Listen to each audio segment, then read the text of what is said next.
видно же, да? Да. Сейчас я его в слайд-шоу загоню. В принципе, вот, да.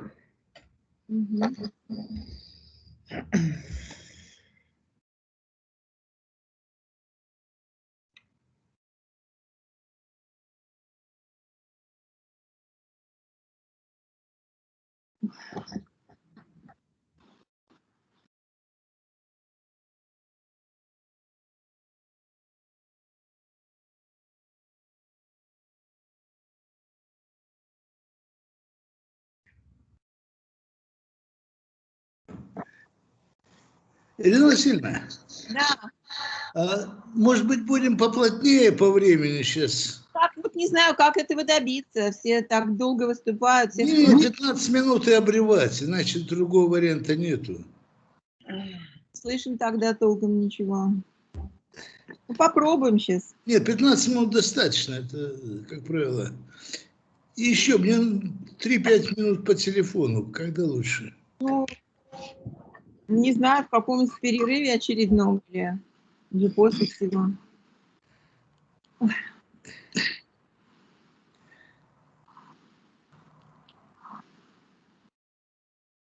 На улице так хорошо. Не то слово. Прям. А вы сейчас еще в Калининграде? Не, я в Москве, Ирина Васильевна. Я хотел спросить, что там с погодой, там же море. А там было хорошо. Я недавно, на неделю, как оттуда. Вот. Нет, в Москве тоже хорошо сейчас. Ну, слава богу. Да. Коллеги, в Петербурге хорошо тоже. И тоже солнечно, да, Елена? Солнечно, да. А на Отличная Урале, погода. как там? С Урала у нас есть товарищи? У нас есть, ну, наверное, он еще не подключился, у нас есть Урала товарищ.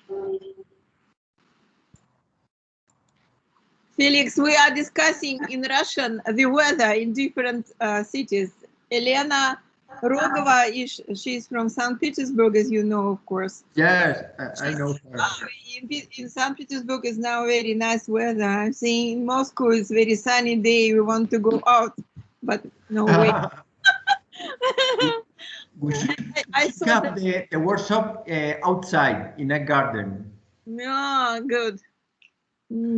Which temperature do you have now in Moscow? How many degrees do you have?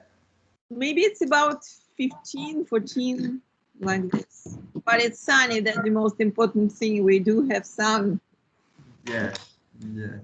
Alexander stayed for some time in Kaliningrad, which is in Baltic Sea. And I asked him whether he's still in Kaliningrad, but he said, no, I moved to Moscow. Yes, 17 degrees now. Oh, Okay. here, you mean? Alexander, you should go to the beach. Yeah. It's maybe done. I was few days in Krasnaya Polyana, if you know, Felix, where is it? It is in the Caucasus, in Sochi, Krasnodarsky Krai. Olympic Games, which were somehow in the past in Russia, they were in the mountains, so I stayed a few days also. But it was raining almost every day, unfortunately. Due to this online study, it was possible to stay. I got some lectures online, but it was raining every day. But I went to the swimming pool. They have Olympic swimming pool open in the open air, very fresh air. So I made 1 kilometer every day in the swimming pool. All this rain, so I feel better now. So you are in good shape, Irina. I'm trying. I'm trying. Otherwise, we'll be killed with all these overloads in the work because we have too much. So we need to continue, and we already got Svetlana Grigorieva, who is associate professor from our School of Finance from Moscow campus. I asked you to become a discussant and to help us to reflect and to comment on students' presentations. We are happy to have still Felix with us. I do understand in the garden is much better now in Spain that just commenting, but as soon as you need to leave, of course, you will do it. So the first paper is going to be presented by our PhD student from Moscow campus, Dmitry Podukhovich, who graduated from our master degree in strategic corporate finance, and he now not only runs his research, but he also works as an assistant professor in our school of finance teaching, and I do hope he will continue doing this next year. Yeah, for sure. So can I start? Yes. Okay, so good day, everyone. My name is Dmitry. I'm currently a second-year PhD student. My academic supervisor is Anastasia Stepanova, who is associate professor in our Moscow campus. And the topic for today with me is CEO decision horizon and R&D investment evidence from Russian market. And yes. And first of all, I would like to answer the question to show you why R&D and CEO horizon are so important today, and why they may be related. And that kind of research question starts with the definition, first of all, of the behavioral feature of the behavioral bias, which is called CEO myopia, or managerial short-termism. And in the literature now, the definition for the short-termism, it's like a desirable bias in favor of investment with quick returns. So it's about to sacrifice long-term value in favor of short-term. And there are also in literature some of the channels which may lead to that kind of bias. They are CEO risk aversion, pressure from investors to deliver quick and stable results, and short-term nature of managerial compensation or motivation. And that kind of myopia may lead may be related and may lead to two kind of consequences. First kind of consequences is when we are trying to analyze the tenure of a CEO. We may understand that the shorter the tenure is, the lower the long-term investments in the companies should be. Because there are again two facts about that, that in the past 20 years, average CEO tenures have decreased. And that CEO investment horizon, because of that short tenure, is usually shorter than shareholders' investment horizon. And the second part, the second link of that myopia is that CEOs, by the way, by their nature, hesitate to overtake risks because especially those who are young or those who are finish their CEO tenure in the company, because they need their career stability, they need the compensation, but compensation or motivation is built on short-term incentives, but not long-term. That is why investing in R&D in a firm is usually a process with like some kind of inherent uncertainty, which CEOs don't like to take in specific situations. But by the way, that idea and that model, that link, that relationship may work.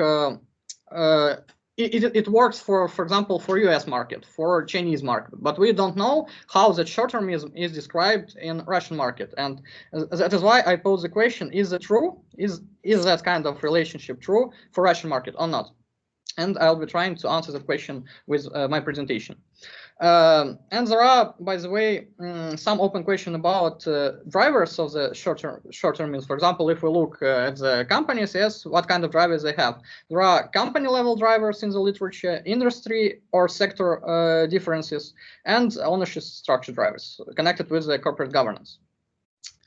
And in the second part, I would tell you about the hypothesis and the data collection. So the model development. What do we know about CEO decision horizon? From the theory, we know that there is an agency theory, and in that agency theory, opportunistic managers are concerned with their own value maximization, but not the firm value maximization. So they somehow pursue their own interests. And if we go to the empirical studies shows that myopic managers would prefer short-term investments. It's like a fact. That is why we can make some kind of conclusion that the shorter CEO horizon is, the more myopic investment behavior should be expected. But what about the corporate R&D investments? R&D expenditures, they are important drivers of the firm innovation. And but by the way, as it was said before, the high R&D activities they're treated like a threat for the future CEO career, and that is why it is expected CEOs, in order to have the reputation, the great reputation they should have, as lower high risk investment should be. That is why, by the way, the hypothesis that I would like to test is that I tested, and the result I will show, yes, is the longer length of the CEO investment horizon is, the higher level of corporate R&D investment should be. So the positive relationship between CEO horizon and corporate R&D investments. The data collection process. So how I worked with it? I took the MOEX broad index, which previously consisted of 99 companies, but after that, after some analysis, after the exclusion of insurance, real estate, and financial companies because of their capital structure differences, I've got a sample of 76 companies with 532 observations. And I worked with to collect the data for control variables. I worked with Bloomberg, Thomson Reuters, and Capital IQ databases. But the most, by the way, serious question for that research was how to collect the data for research and development expenses variable, because there is no data about, it's really hard to find data in those databases for R&D variables. And the only way I found to do that, to look through annual reports, both in Russian and in English, for Russian companies. And it was a surprise for me that only 28 of 76 companies showed the full information, disclosed the information fully about their R&D expense. So that is why I need to do some additional assumptions. For example, if company had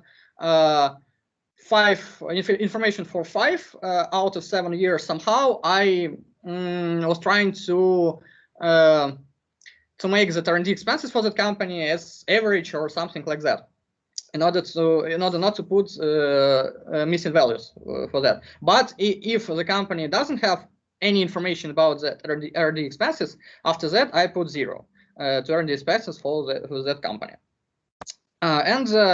After the information, after the data for research and development expenses were collected, it was additionally scaled by 2 things. I created a variable which is called R&D sales, so expenses scaled by sales, and expenses scaled by total assets, in order to test 2 different specifications. So maybe I expected to get maybe different results, or maybe the confirmation of my hypothesis. And also I'd like to present briefly some control variables. 2 kinds of controls: industry level controls and corporate governance controls. Here they are. Those were collected from Bloomberg, and those were collected from Capital IQ database. And the model itself. Also interesting question: how can we measure horizon, which is proxy for short-term behavior? And in the literature, there are maybe 3 types of ideas how to do it: to use CEO age, to use CEO tenure separately, or to mix that kind of variables together and to create some kind of synthetic variable. So I followed that logic, the logic of one of the most recent papers, which was connected to the Chinese market, and they used the horizon variable. They calculated it like that. So they took the observation, calculated the average, and somehow look through the use that kind of synthetic variable. And after that, I've got that regression equation to test. So it's like a simple equation. The variable of interest is R&D, horizon, and the set of controls which may describe the situation. And some descriptive statistics. So we can see that, by the way, on average, horizon for Russian CEOs is negative. So that means that we have younger than average CEOs in the sample that I observed, and also that kind of sample has that kind of variable has a really high standard deviation. If we look through the industry, I think it's like it's a common situation when IT companies have their R&D sales greater than the average of other industries, and I think nothing more interested, yes, interesting can be found there on the table. Just the general information, yes, how it works. The more interesting information is about the averages, the medians of the age and tenure. So if we look at the total sample, the minimal age, yes, of a Russian CEOs are quite young. The youngest is 30 years old, and the average tenure, what is also interesting, is higher than the, for example, average tenure of an American CEO or of a Chinese CEO. And also I was trying to analyze CEOs with turnover and without turnover, but they don't have really significant differences. The only difference is that those with turnover, of course, they have shorter tenure than those without it. And now the main part, the regression analysis of the model.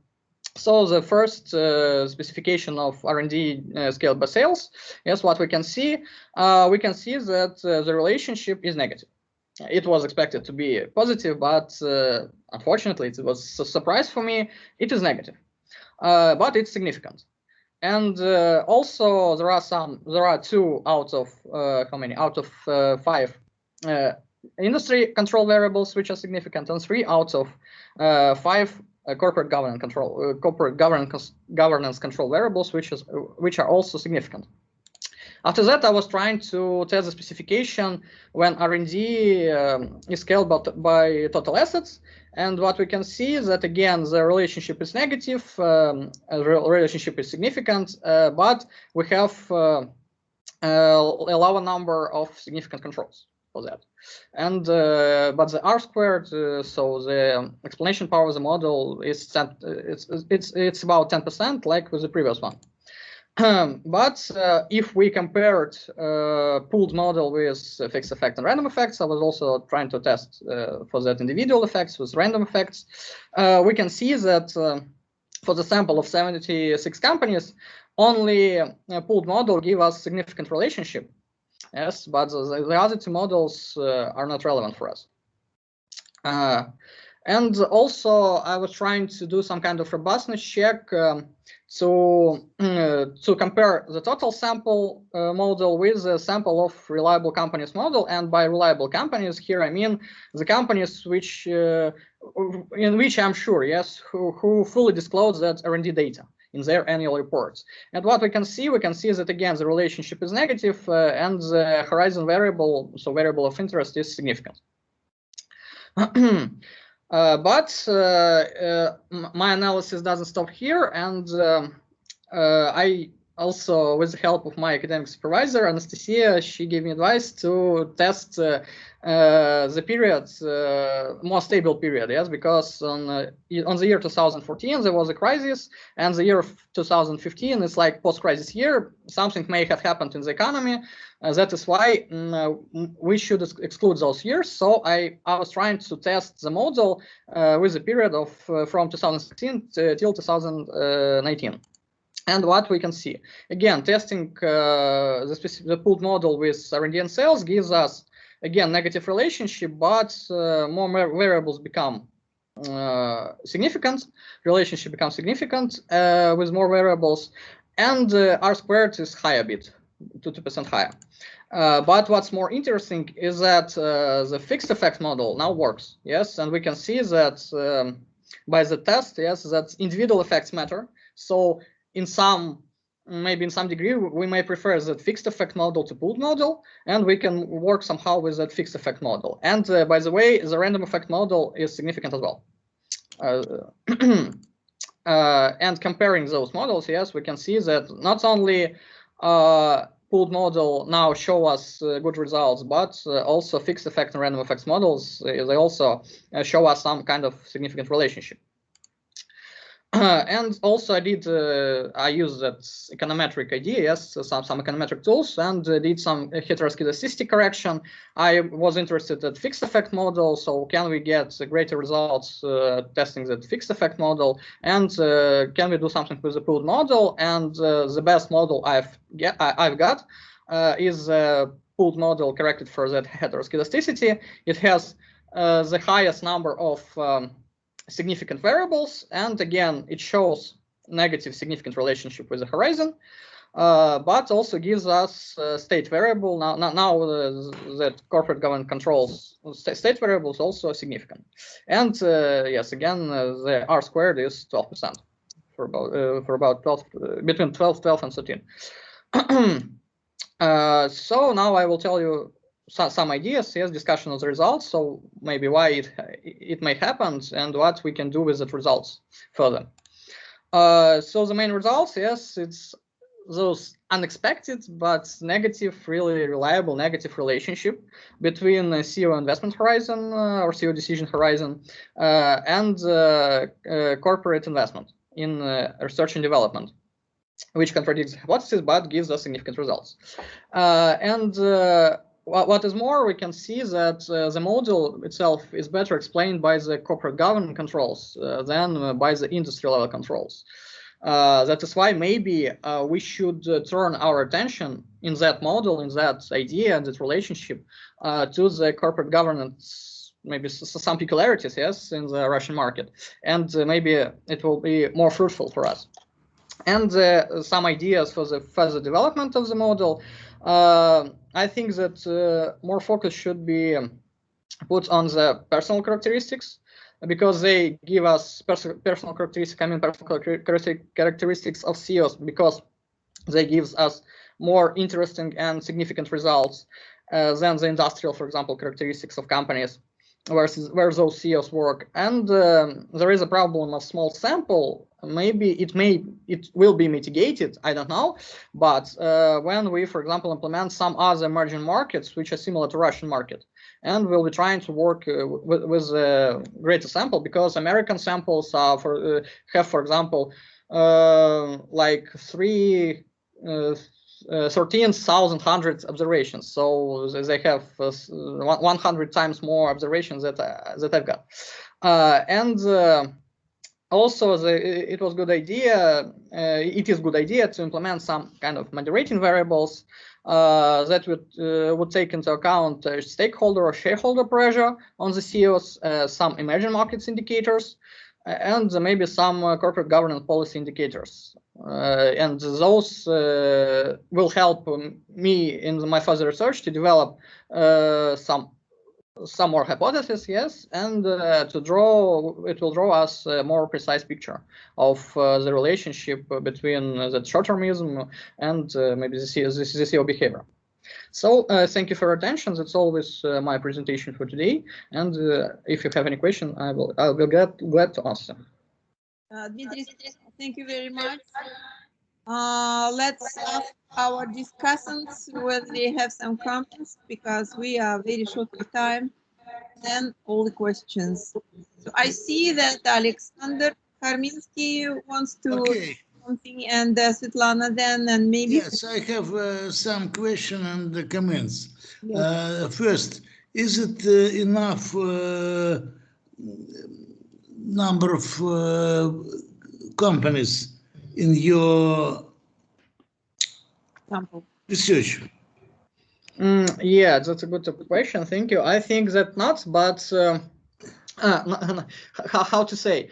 That number of companies is enough to show at least some results, but it's better to have more companies. But we should think what kind of maybe companies we should investigate, because during that research, I understood that the reliable companies, the good companies, are even not all that 76 that I selected, but only 30% of them. That is why. Dmitry, is it correct that you is a student of the second course? Yes, second year. Yes. Second year. I think it's needed to go to a PhD program.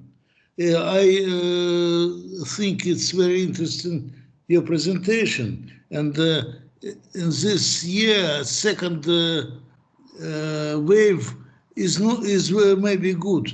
So if you want to do academic track, I think it's needed for you. It's first. Second, it's maybe think about non-linear parameters. It's maybe better for your equations, yes. And next, I don't see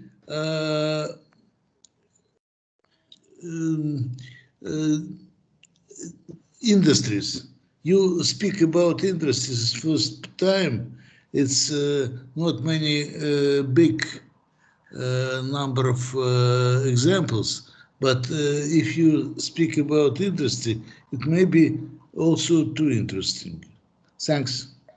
And I like your presentation. Thank you for your comment. Felix, please, if you have something to add. Microphone, please. Yeah. Mm-hmm. Yes. Okay.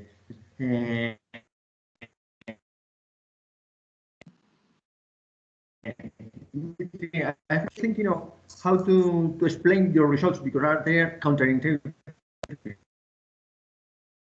So the horizon, the lower the R&D investment. Why perhaps is that there can be a kind of nonlinear relationship. Perhaps when you are just hired to a company, you feel, and when you have worked for out of time, perhaps you are thinking of leaving the company and so on. But could you try a kind of linear relationship between the R&D investment and the horizon? You can have some inverted U-shaped results. Maybe it's a possibility. And the other explanation perhaps can be related to the data set, because you have said that when a company doesn't report information about R&D expenditures, you suppose that they are zero, that the company doesn't have. So from my point of view, it's not the same. Zero R&D, that no reporting R&D. Maybe perhaps you could work, you are going to lose observation, but perhaps if you work with the companies with positive values of R&D, only with these companies, and you get rid of the companies without information or with zero R&D, perhaps you could have some other results. These are a couple of suggestions because I like your approach and I am intrigued about the lack of coherence. Okay, thank you for your comments. Of the analysis. Yeah. By the way, I was thinking about that U-shaped relationship because some papers also said about the time. Yes, so the time matters in the CEO career. For example, yes, it matters what kind of, I don't know, on what step of your CEO life cycle you are. Yes, that is why maybe again, yes, it is a really great idea to test specifications with that U-shaped relationship between R&D and horizon. Okay, Svetlana, please. Thank you for your presentation. I have a question about your hypothesis number 1. Could you please show it? So, may this research question in this hypothesis depend on the type of the company? I mean that if we talk about the firms which by definitions have and should have a high level of R&D investments. Yes, I think that if I will continue that kind of research, there should be some kind of robustness check when we exclude that so-called high-tech industries, yes? And maybe we may see what will happen, yes, without those companies. Will there be that kind of relationship? Yes. Will it exist or not? Or maybe that relationship is driven by that high-tech companies in the market. Yes, and that's all. And how do you think, can we here observe some indigeneity? I think yes, because there should be indigeneity. Yes, and I, by the way, I didn't have enough time to check and to work with it, but always, from my experience, I can tell you that kind of models, yes, with small samples, with that kind of variables, they always show us that indigeneity, and indigeneity, we should work on that indigeneity, of course, and we should, at least we should test for it, yes, and after that we should interpret the results and understand what we can do, how we can mitigate it, yes. And also a little comment, maybe this is only my feelings, but you usually talk us about CEO and the CEO investment horizon, but when you show us your model, here the dependent variable is R&D expenses. So maybe some another emphasis, maybe I don't know how to tell it, but I usually wait some investigation about the CEO investment horizon, but your research tell us about some variables that influence R&D investments. Maybe it's only my feelings, I don't know, but no, by the way, when I was reading the paper from which I've taken that model, yes, I've also posed two questions. Yes, first of all, why the dependent variable is R&D expenses, and the second is that horizon measure, yes, reliable for to show us that managerial myopia. Yes, so maybe again, maybe somehow to test for that causality. Yes, if we, for example, say that horizon is dependent variable, but R&D is independent, what will be? And maybe some better indicator, not R&D, but to take some other variables for that long-term investment. But what kind of variables? That's the question. Just expenditures also. Sveta, would you have another? No, thank you. Yes, thank you very much. Thank you very much. Dmitry, I also want to add a little bit. When Svetlana was saying that it can happen that just high-tech industries are obligatory for R&D, maybe you will not exclude those companies from your sample because it's a very low sample, very small sample, but maybe you can adjust R&D metrics to the industry averages. Just extracting from the industry averages, you will see whether this particular company within that type of industry has more or less R&D expenses as compared to the industry average, not excluding the company from the sample. Just.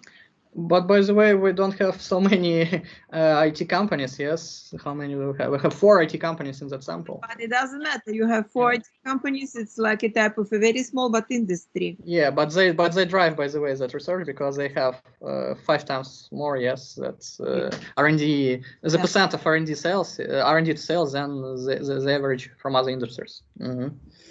I would like to say that I don't understand why you are saying that you expected positive relationship having negative variable. You say you have a negative value for your synthetic measure, right? It is negative. It already has negative sign. So the higher the negative value for the horizon of this year, your relationship says the lower is R&D expense. You have a negative variable just at the starting point. Yes. You need to rethink it, because if you are putting this negative variable into your equation, there should be negative relationship, not positive. Because you are saying, by next step, you're saying they are very short-termistic, all these guys. And there should be negative relationship, not positive. You should. And next, to apply this synthetic approach to measure CO horizon. What if you just apply the first one, which was one in bracket, the difference in tenure, not in age, and that's separate age? What is going to happen? Maybe age is something like misleading here. Maybe you need the first part, just tenure. It's more. It seems to me it's more reasonable to rely on tenure than on age. Okay, and Yes. you said that you see that the corporate governance effects are stronger than just industry effects, right? It's your conclusion, and you already said that you would like to have some mediating variables or something like this. I guess you need to look at the power, at the board power, but not only the power, but the board capital, the board educational and background and expertise diversity. Like mediating power between this short-termism of CEO and the policy for innovations and for some investments. Okay. Okay. Thank you very much for your comments. Yes. Thank you. We would like to move forward because we are again. Do we have enough here? Вам тихо.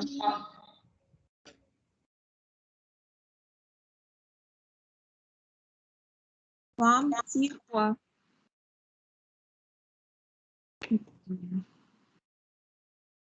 Do we have Вам тихо with us? Похоже, он подключается. Yeah, maybe. Because he or she is in the list. Okay.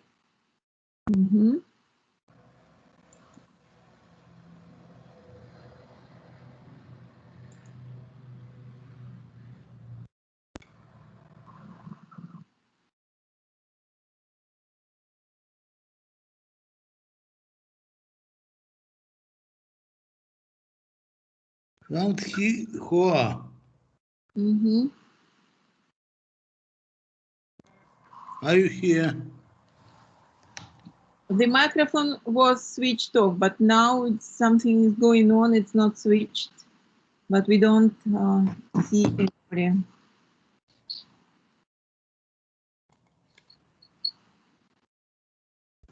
His microphone is switched off,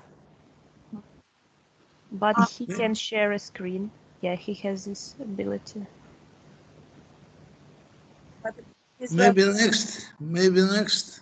I also suggest that we will move forward, but then if he returns back, then we'll listen to his presentation. So the next presentation is by Adel Dalal, St. Petersburg campus of your university. Adel, please. Hey, hello. Yeah, but hello everyone. So I'll share my screen. Okay, so I hope you can see my screen. So my name is Adele. I'm a PhD student of St. Petersburg campus of HSE. My academic supervisor is Professor Elena Rogova. And today I'll present like a part of my PhD thesis on determinants of venture capital across countries done with meta-analysis approach. So first of all, we see that venture capital market is growing, has been growing for the past decades and hit the records in 2018 and 19 and was even quite stable in 2020. And as for venture capital investments, we see they're rising in developing countries, especially India and Brazil. And what is interesting and what researchers were very interested in is the country level drivers of venture capital activity. So actually how institutional development of countries can affect VC activity. And the existing research on this effect between VC investments and institutions is quite abundant. And so, yeah, I think it stopped sharing my screen for some reason. Some tea who suddenly appeared. Okay. So let's step out. I mean, Adele, you please, because Okay. there is some lag in time. I don't know, in reaction. Pham Thi Hoa, we are waiting for your presentation. Do you hear us? Okay, so I want back the screen. Can I continue? I don't know, because, okay, maybe you will continue, and then Pham Thi Hoa, please wait next turn, because now Adele is speaking. Thank you. All right, so yeah, we can look at existing research, and there's abundant research on the effect between VC drivers, so country-specific characteristics, and venture capital activity. What we see from the existing research, that actually the results are quite contradicting, and that existing research doesn't control for all the country-specific variables, so this set of variables is not robust, and there's lack of understanding how to choose the set of these country variables. Also, existing studies compare VC investments in emerging and developed countries, which lead to higher variance in results, and other study features like databases or metrics. They also all lead to higher variance in results, and we cannot actually derive conclusions from existing studies. So what we did is to run meta-analysis of the existing studies. So this approach determines, collects all the effect sizes from the existing research, and then determines the mean effect sizes of variables by controlling for different aspects of empirical studies.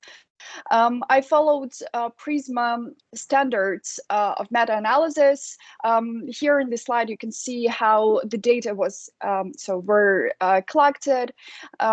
First, it's like all search engines and data bases were searched, and then here you can see the main keywords that were used. There were no limits for year of publication, index, or language, and some anonymous records were excluded. So also, I applied eligibility criteria for the studies I'm gonna include in my meta-analysis. So first is dependent variable. It should be country level venture capital activity. So not firm or industry level, but national venture capital activity. All stages of venture capital was included. And also the study should differentiate between private equity and venture capital, since they have completely different drivers. So I limited the sample only to empirical studies, because then I needed the t-statistics or degrees of freedom and degrees of freedom for my further meta-analysis. So in total, first more than 2,000 records were collected, but then after screening process and applying eligibility criteria, I came up with 30 articles. It is not a lot, but as for like recent meta-analysis, that's fine for even top journals like Journal of Economic Surveys to limit the meta-analysis for this number of articles. Because from this number of studies, then I extracted 840 observations from these 30 articles. Here you can see the list of all the articles sorted from by the data of publication. We can see that the most common data type is panel data, that like from the inception of VC research around the beginning of 2000s, first only developed countries were included in data samples, and then starting from 2015, there are samples with global samples that also include emerging countries. Yeah, so that's basically it. And as for data sample, the latest year that was included in data was 2015. Then I had to extract all the coefficients from these 30 studies, and to classify them, I used the last, the most recent literature review on venture capital. And I forgot to mention that, to my knowledge, this is the first meta-analysis of venture capital determinants, because when I started my research, the most recent literature review of venture capital determinants was the paper by Greeley in 2019, which is structured literature review, but still it is qualitative literature review. And I used this study to structure all the venture capital determinants. So there are three main clusters: formal institutions, informal institutions, and contextual determinants that include technological opportunities and macroeconomic conditions. So the main hypothesis is that all of these drivers positively affect venture capital activity. And even if some studies used different metrics, so I aligned them. I will talk about it a bit later. So as for, you can see what is the what the main elements are of each cluster. So in the first one, formal institutions, the most studied is financial market. Informal institutions is the most prominent one currently, but the least studied one. And then contextual determinants include technological opportunities, which is innovation, R&D, patents, macroeconomic conditions. And here also I included trade. Well, it's like a big proxy for openness of the economy, export, trade, FDI. And this is the first time that this driver was included in literature review. So before that, it was overlooked. So I collected all of the coefficients from previous studies, and then I had to recalculate them to one metric. Following meta-analysis standards, and given the nature of my research, I've chosen a partial correlation coefficient as this common effect size estimate that I will use in meta-analysis. So then, as I recalculated it, I run regressions just to calculate the mean effect sizes. So from all of these studies that actually were done on this matter, we can see like these mean effects of venture capital drivers, so of country drivers and VC activity. And here we can see that technological opportunities, they have the highest positive effect, which is pretty much in line with theory, so with previous research. Here also you can see the main guidelines for the size of the effect.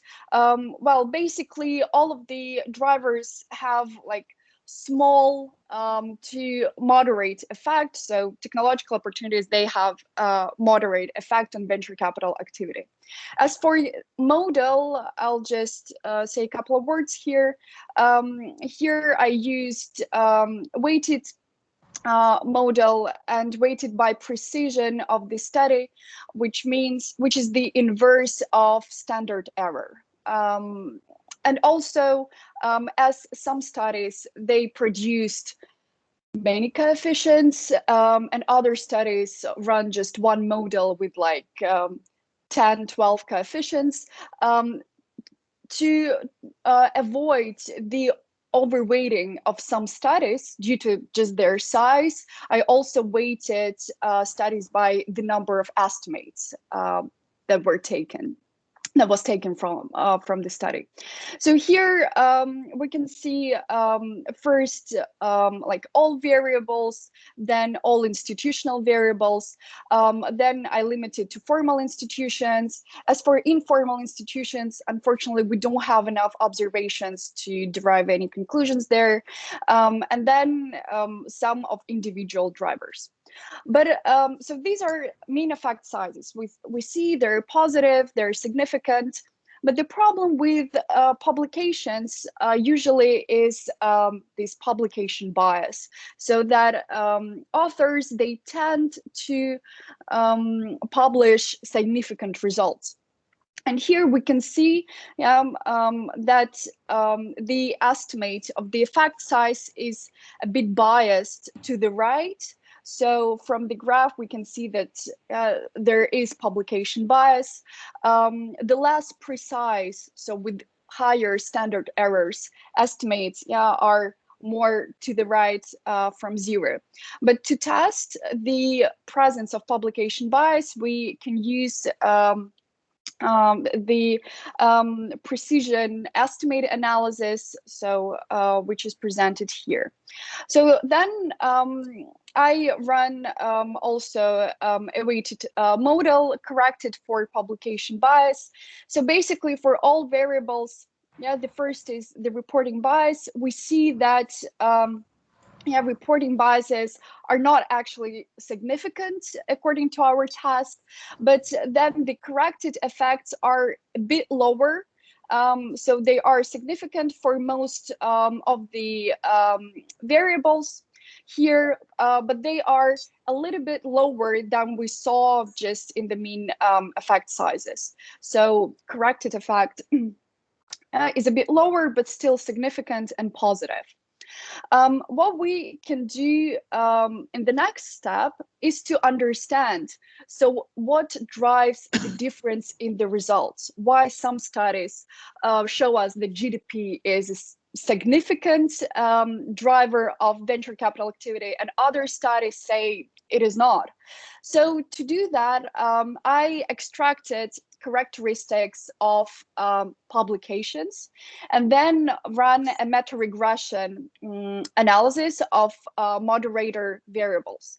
So here what we can see first is sample characteristics. Also, as I have many, you will see like many moderator variables here, I had to like limit these variables with general to specific approach. So here is already limited number of variables.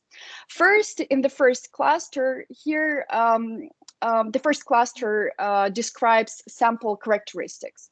So we see that it doesn't, so either it is panel or time series analysis doesn't really affect the results.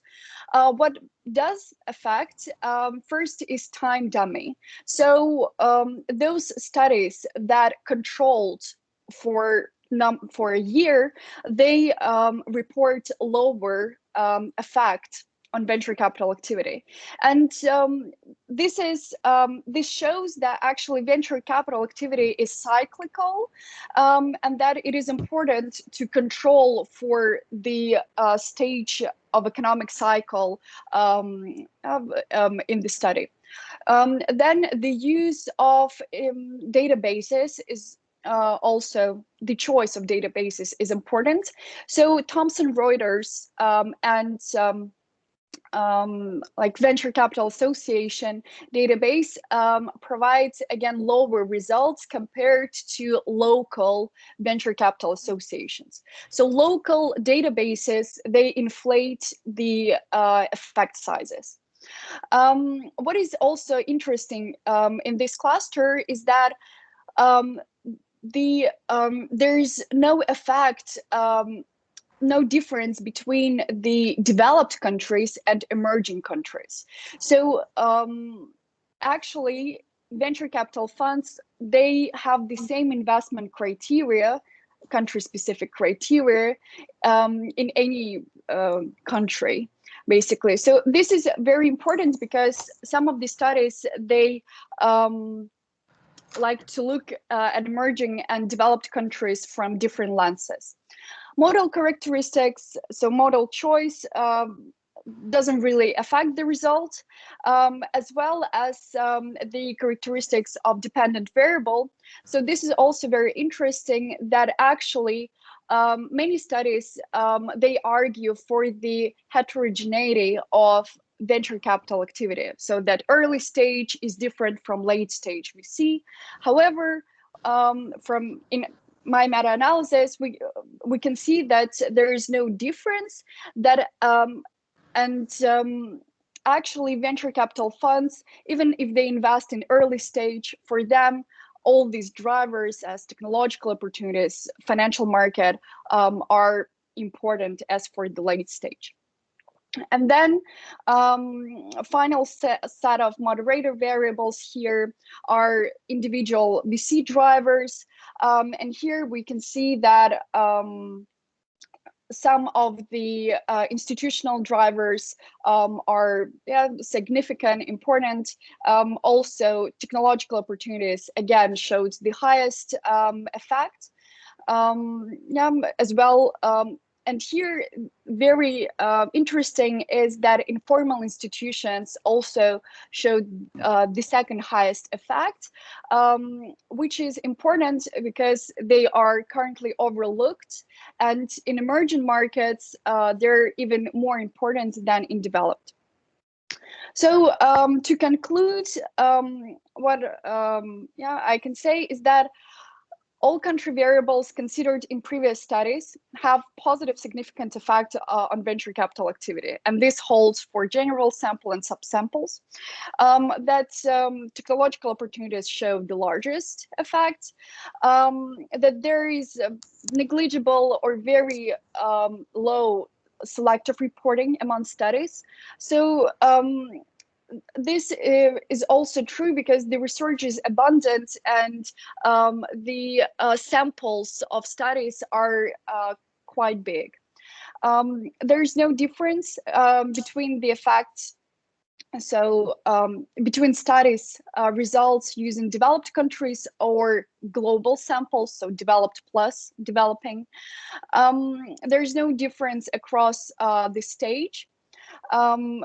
And dependent variables, so measure of dependent variable doesn't affect the results. So, but the use of data, international databases results in lower effects. And what may be implications? So first, VC funds have the same investment criteria across the globe and across stages of venture capital activity. So this is very long-term, high-risky investments, and no matter what the stage is or what the country is, the investment criteria are the same, and that is why in developed countries we see that investment, that venture capital is prevalent. yeah, compared to developing still. That venture capital policy may be shaped around the main drivers of venture capital. As for future research, yeah, just my recommendation to use international databases and to look more at informal institutions as social capital, cultural attitudes. Of course, they're much harder to measure, but they're an interesting avenue, so interesting venue for new research.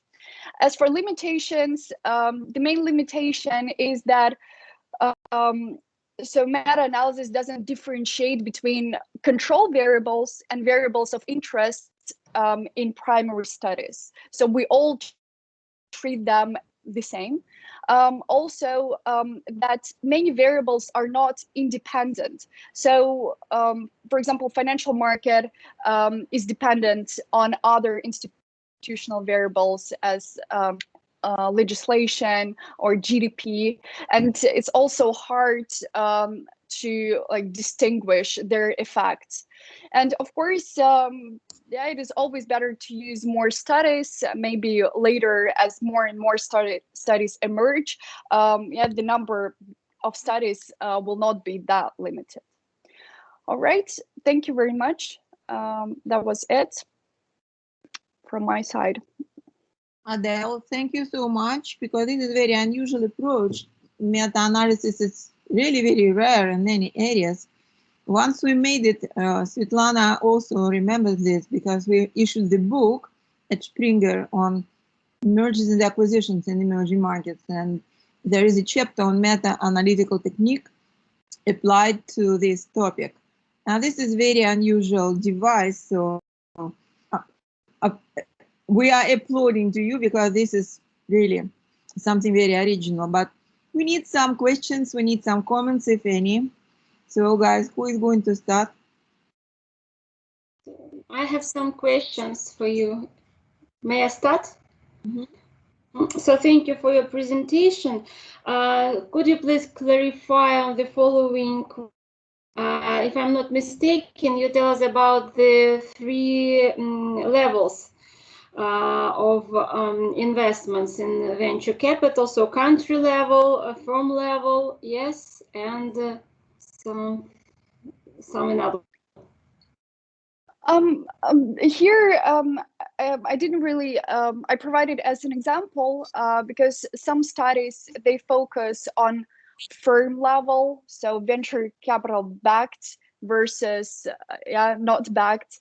I focused on country level, so the country, like the total venture capital investments in the country per year. Yeah, so that was my focus.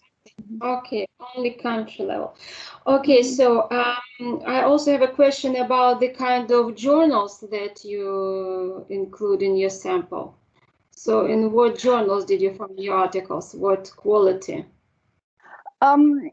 So this is a good question. Initially, I didn't limit to the, as you can see, I searched through all the databases, including Google Scholar, where not only Web of Science and Scopus included, just because I wanted to find also PhD thesis to decrease the publication bias, so to find not only journal articles. But then in my final, this 30 paper sample, that fulfilled all the criteria, only published papers were presented. But again, I tried not to limit with the quartile of journal. However, like 80% of papers were from Q1 and Q2 journals. So yeah, reliable journals, let's say. Okay, and I also have a question about the research period. So did you analyze in your research the research period that was in those papers that you include in your sample?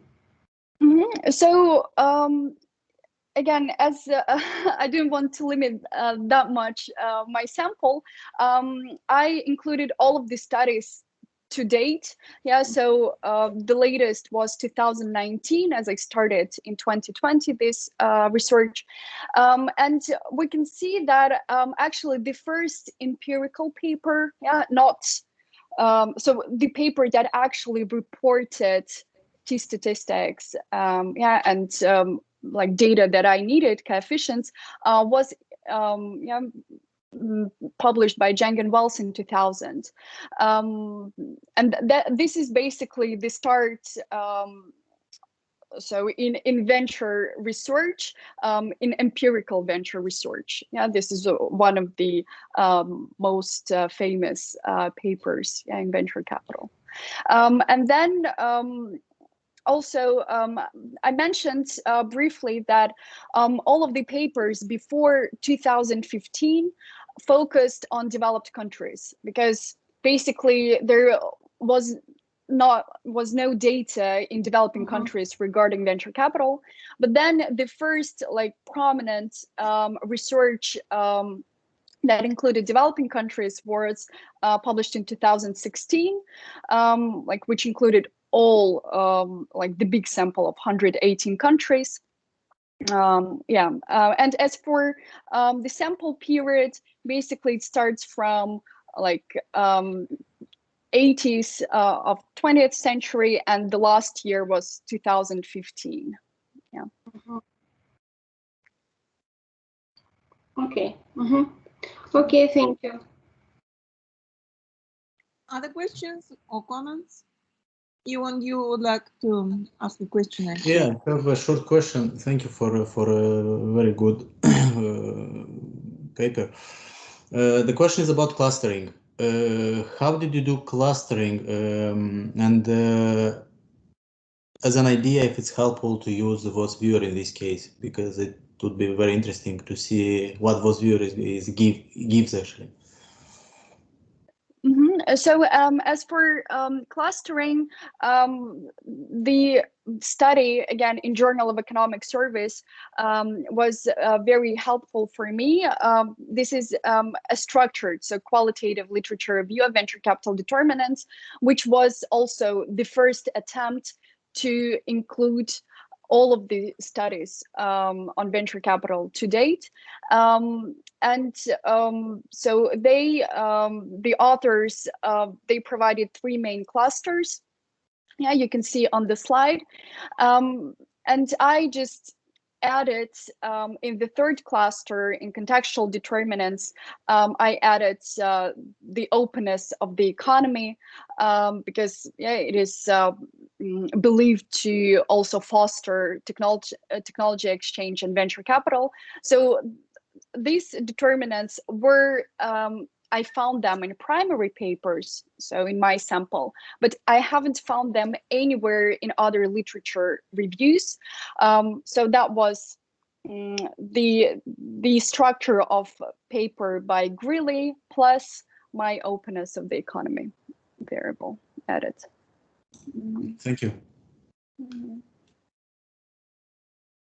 Okay, if we don't have additional questions and comments, let's go through them. And all right, thank you very much. Thank you, Adele. And now I would like to call, I'm sorry? Sorry, I am going to leave. Okay. So, Thanks again and again join for your participation.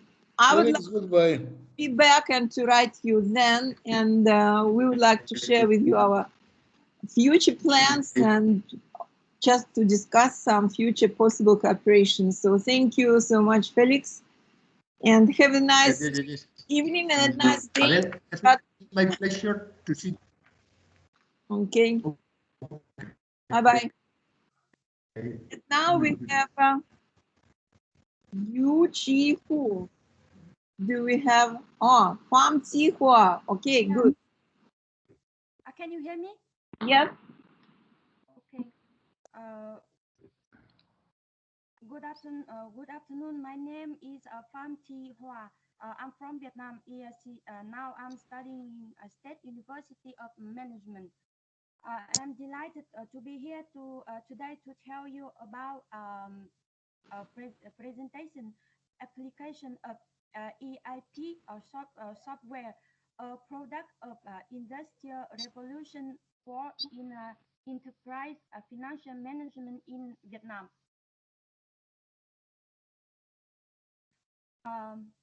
Over time, the traditional financial management system is no longer used by business enterprise because it brings many disadvantages such as time and manpower consuming, only suitable for small-scale businesses, high error rate. Based on the foundation of the first, the second, and the third industrial revolution in 2011, the term for industrial revolution was used to refer to the technological development. The development of smart technology in the production and the management process. It was the first started in Japan, then other countries such as the USA, Japan, China, and India also took it as a premise of the development of their own industry. In 2013, the keyword Industry 4 measured and widely used to refer to high-tech strategy to computerization and reduce manpower in industries. Industry 4 is a tendency toward automation and data exchange, and it includes physical network, Internet of Things, and cloud computing. For enterprise financial management, Industry 4 must create tools to help business manage cash flow more professionally and effectively than traditional management methods.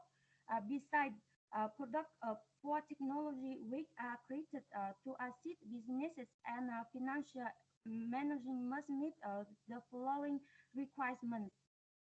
They improving short-term and long-term business efficiency by streamlining billing and bill collection, eliminate accounting errors, minimizing redundancy when keeping records, ensuring compliance with tax and accounting regulations, having human resources to quantify budget planning, providing flexibility and scalability to adapt change and growth. Therefore, the financial management software ERP is a product of the fourth industrial revolution that meets all of the criteria above.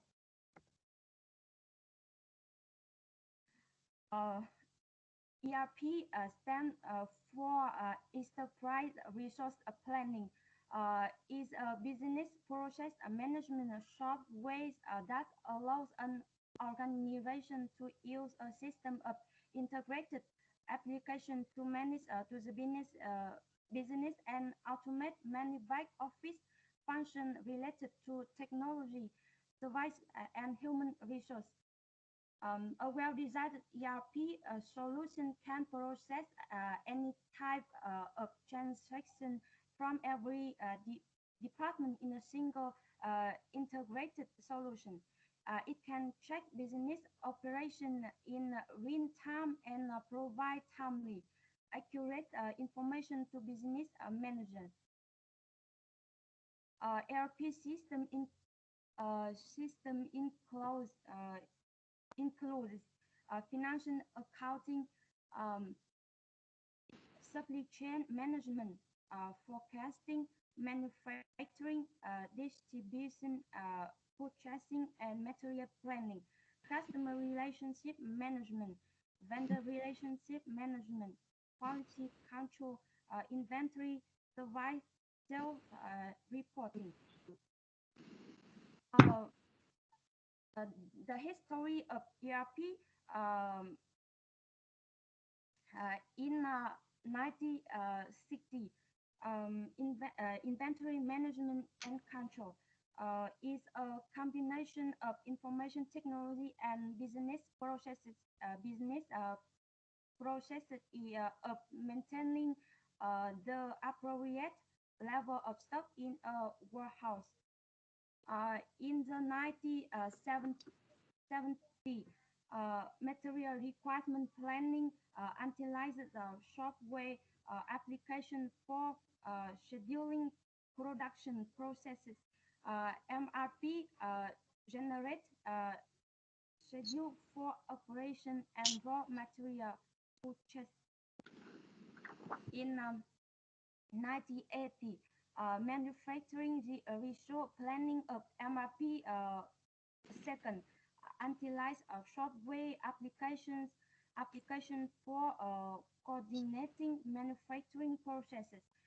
Processes from product planning, part purchasing, inventory controls to product distribution.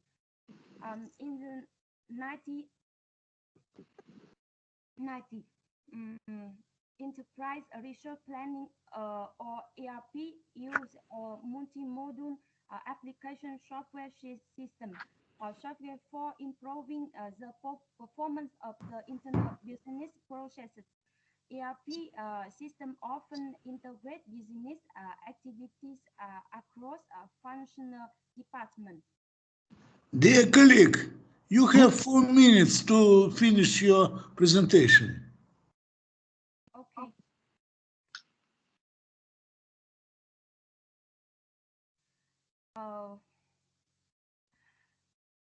During this period in the history of ERP, big corporations implemented most of the small and medium-scale business are left out of it due to higher upfront costs. Now we can see company ERP. This is Microsoft, Oracle, and SAP AG.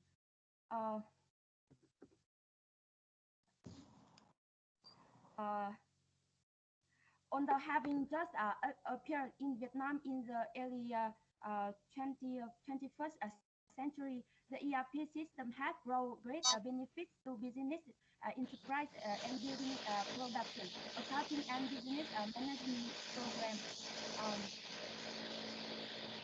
The table below shows a comparison of the advantages and disadvantages between Vietnamese version and international version of ERP software.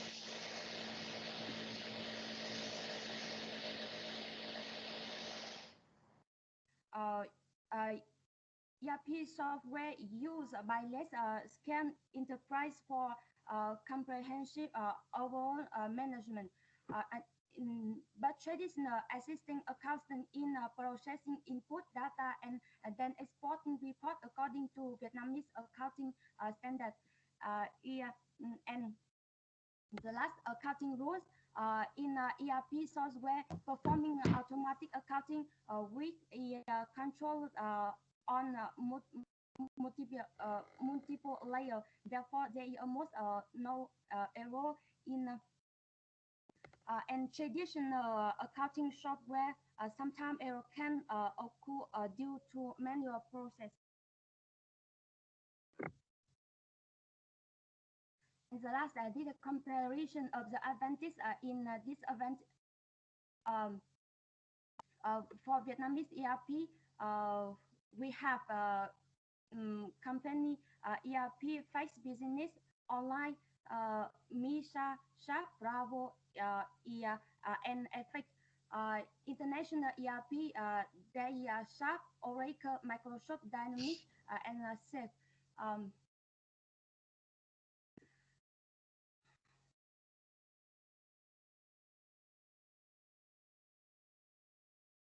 For enterprise financial management with ERP software, it can be seen that using Vietnamese version of ERP software brings the most benefit due to the different accounting standards. Using international version of ERP software will lead to some deviation from Vietnamese accounting standards. modifying international ERP system to conform to Vietnamese accounting standards would be accompanied by many difficulties and errors.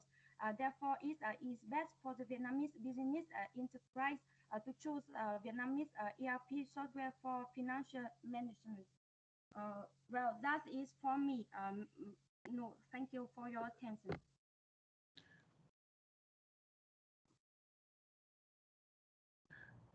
Okay. Thank you for your presentation. My comments connected with your presentation. You speak about traditional points about ERP. We know about these decisions mainly 20 years, and they have very useful in all countries, in Russia also. You speak about specific of Vietnam component, but if you deal with economic PhD thesis, you need to have economic part of this research. Is your proposal more efficient than traditionally variant which propose big companies, BAS, S&P and SAP, and so on? Yes. So it may be very useful for you if you point this part of your research, where is economic? I don't see now. It's maybe better for you if you in this step think about this.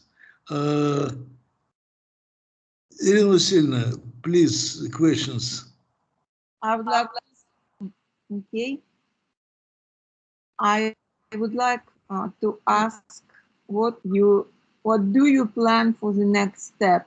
Now you compared Vietnamese version to some internationally known approaches for ERP software. What are you going to do next? What's your final goal of your research? Not for this particular presentation, but just for your dissertation paper. What's your final goal?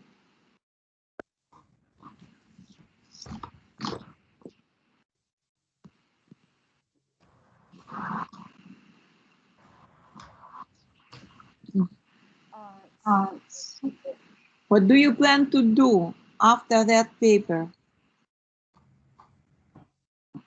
I plan to my comment to this company in Vietnam most used to Vietnamese ERP for financial management. Okay, thanks. Thank you. Maybe So, next paper. Yeah, we have 3 more papers in these sessions still. So, Yuchin Chu is here. Hello. Hello. Can everyone hear me? Yes, we hear you. All right. Who you? Yes. Is it your presentation, please? Yes.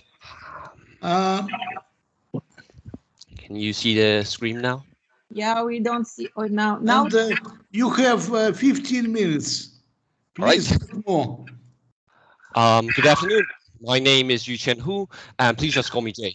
It's really an honor to participate in this workshop. My research supervisor is Professor Elena Rogova. The topic I will present today is how does sustainability improves financial performance using economic value of innovation as mediator variable. And we will start from going through some important concept first and then to the main question and argument of this research. After that, we'll have a look at the design, the methodology we're going to use, and the hypothesis. And before going to the result, we'll also have a look at the data, which consists over 100 companies. And at the end, we'll go to the main findings. First is introduction and literature. So what is sustainability? The definition we'll use is the development that meets the needs of the present without compromising the needs of future generation. And it can be evaluated under a lot of different criteria, but mainly economic, environment, and social aspect. And next, what is the relation of sustainability and corporate financial performance? So previous research has shown that around 90% of studies found non-negative relation between them. And why? What is the mechanism behind this non-negative relation? There are a lot of theory crafting going on as this is a hot topic. They suggest sustainability improves financial performance by better efficiency, strategic effect, competitive advantage, etc. However, empirical studies are quite limited regarding how sustainability improves financial performance. So CFP here and after will stand for corporate financial performance. And we want to find what is this big red question mark from the very fundamental, which is the definition. But the problem is the definition does not provide an obvious answer. So our approach to this task is by redefining and expanding the definition. The expanded part is underlined here. And by expanding the definition, we argue that sustainability is some kind of innovation. It is an innovative method of operating. And this innovative method of operating could blend in and add economic value to other innovation, hence increase financial performance. And the research question is presented here below. We want to see whether the economic value is the big red question mark, or in another word, the mediator variable in the relation of sustainability and financial performance. Now, how do we verify the argument and try to answer the question? The upper part here shows the interaction we would like to know within these three elements to establish mediation. The bottom part, it is also in our interest to know the reverse relation, and we'll talk about the importance of it later. So the methodology we adopt for testing mediation is Barron and Kenny's causation module. We will estimate the effect in order of sustainability on financial performance, the effect of sustainability on innovation, the effect of sustainability plus innovation on financial performance. The term we will use here and after is the arrow showing here, and this indicates the direction of effect. So this one as example, the effect of sustainability on financial performance. To say that innovation mediates the relation, 4 conditions needs to hold, and these 4 conditions are also the hypothesis. So condition 1, 2, and 3 are here. The plus sign means that it needs to be positive. And the fourth one is a little bit more complicated. It says that the effect of sustainability here in the third regression, which is the green one, needs to be less than the effect of sustainability in the first regression, which is the yellow one. So why is it also important to check the reverse relation? First is to address the feedback issue of the methodology. This issue states that it is possible we could have mistaken the mediator and dependent variable. So instead of like this, it could be like this. Next is we say sustainability improves innovation, hence improve financial performance. However, is it possible for 0.2 and 0.3 and even more if we do not know the full picture? Next is the measurement of these main variables. Sustainability is measured as 0 and 1. 1 means they are relatively more sustainable comparing to other companies. And innovation is proxied by forward citation count. An intuitive way to understand this is that let's imagine a research paper receiving a lot of citation. It should have more academic value. And a patent receiving a lot of citation should have more economic value. So the last one, we have 4 ways to measure financial performance. 2 are accounting based and 2 are market based. Data. The total sample base contains 138 large US companies. The total duration is 5 years from 2014 to 2018 for each companies. Companies labeled as group equals to 1 means they are sustainable.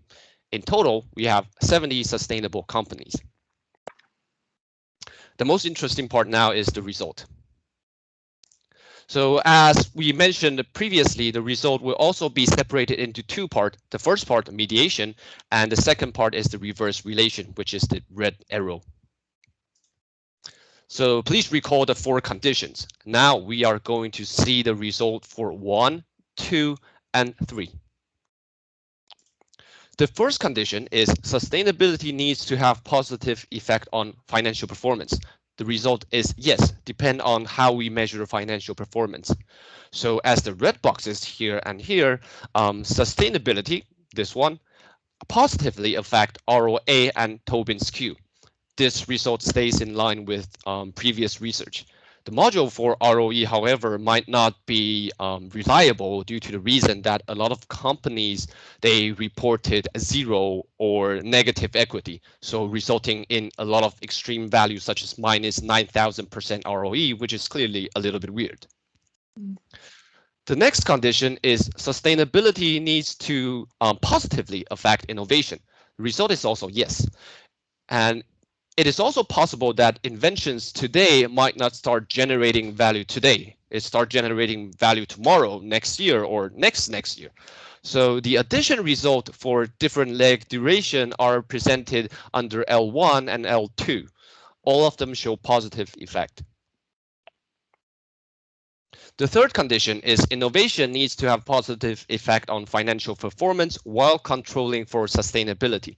So we control sustainability here, and same as the last two, the red box, we see the positive effect of innovation on financial performance. So far, we have checked the first 3 and all of them hold. So last, we need to check of sustainability on financial performance. The effect in the last one, the green regression, needs to be less than the yellow one, the first regression. And if sustainability has no more effect in the last regression, then innovation is a perfect mediation. So the result shows that sustainability from the regression 1, which is at your right-hand side, it turns from significant to insignificant. And according to the methodology, this means innovation perfectly mediates the effect of sustainability on financial performance. So we have checked all conditions and confirmed that innovation is a perfect mediation. So the summary for part 1 is shown as the graph below here. And this arrow, the sustainability to financial performance, I have crossed this out because this perfectly mediates the effect, but there is an arrow here. Now we will work on the reverse relation as the red arrow in the graph below. So we want to address the feedback issue first. With the same process as the previous part, we find that feedback issue does not exist in our case. That said, sustainability does not improve financial performance first and then improves innovation. So this is not a mediation and there is no relation here. Colleague, you Yes. have 5 minutes to finish. Yes, I see. Yeah, and we can also cross out mediation here as what we have so far. So 2 more left. Sustainability is a binary variable, and we cannot directly get the effect of innovation and financial performance on sustainability. Instead, we get the odds of a company being in group 1. We will start from this. So the logistics suggests that all of these, but these are not important for now. And the most important thing is that we are getting the probability of being relatively more sustainable given a certain level of innovation. This EVI stands for economic value of innovation. So the x-axis is level of innovation. The y-axis is the probability of being relatively more sustainable. We can see that as innovation increases, the probability of being relatively more sustainable increases. And the whole thing implies that given that innovation increases, the probability of sustainability increases. And yes, there are two increases and it's not a typo. Now, we assume that innovation has a positive effect on sustainability. The underlying assumption is given that this increase, the probability of this increase is almost 100%, or let's say it's greater than 95%. Why? Because if this increase, this does not increase, there is no positive relation. So next we solve for forward citation count, which is the proxy for innovation. The equation here suggests that over 1 million of FCC, the probability of sustainability increases as this increases is greater than 95%. However, the mean FCC we have is 1/10 of a million. So more than likely, the effect of innovation on sustainability will be none or insignificant. So with deduction, we can cross out the effect of innovation on sustainability here. And if we apply the same process, we will find that the last question mark is also an X. So this is the final result of the full picture we have. So we have found evidence of the only possible direction of effect, which is sustainability improves this one and then improve this one. The last part, conclusion. Everything starts with redefining and expanding the definition. And from the new definition, we argue that sustainability is some kind of innovation and can add economic value to other innovation, hence improves financial performance. The argument is verified by two parts. First, innovation perfectly mediates the effect of sustainability on financial performance. Second, although we cannot observe all of them, but assume a set X, the blue circle here that contains all events that cause innovation to increase. We have shown that sustainability belongs to set X, and set X includes sustainability, just like the red circle and the blue circle. It has been shown in multiple ways that sustainability helps improve better financial performance. And this research developed a new approach to find the principle and mechanism to answer the question how and why, and tested it with empirical data. We believe that this research could potentially incentivize companies to implement sustainable practice and make our world better. Moreover, future research could use the same approach to test for different mediation to put pieces of puzzle together as a whole. The list of reference is attached at the end, and thank you for your attention. Oh, thank you so much. I would say that I'm applauding to your style of presentation.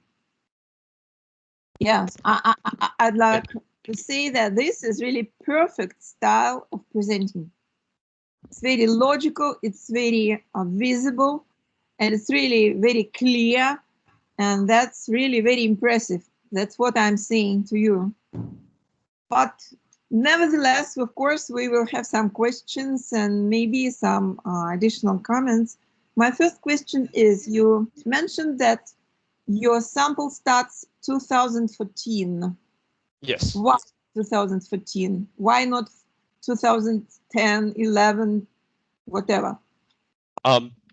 Because this, the whole thing actually started from last year, 2019, and I decided to put 5 years duration. So that will be 2014 to 2018. This is quite a simple reason. So you do not have economic argument, you just have some math argument saying, I need 5 years before, right? Yes, that is basically the approach. I don't think this is enough. You need to find some specific argument saying why 2014, not 2015, not 2013. Just very close. Okay, you need some economic argumentation behind the period, not just statistical, not just mathematical, like exercise, like technical. So, and the second, you applied binary variable for sustainability. Yes. You were choosing plus 1 or 0. What were you looking for? For some reports or for what? So 1 means sustainable, right? And a company is assigned 1 if they are included in the sustainability index from Dow Jones for that period of year. That will make them 1. Okay, thank you. That's now clear. Thank you. Any other questions, Yuri? It seems to me you also would like to ask something. Yuri, Yeah. please.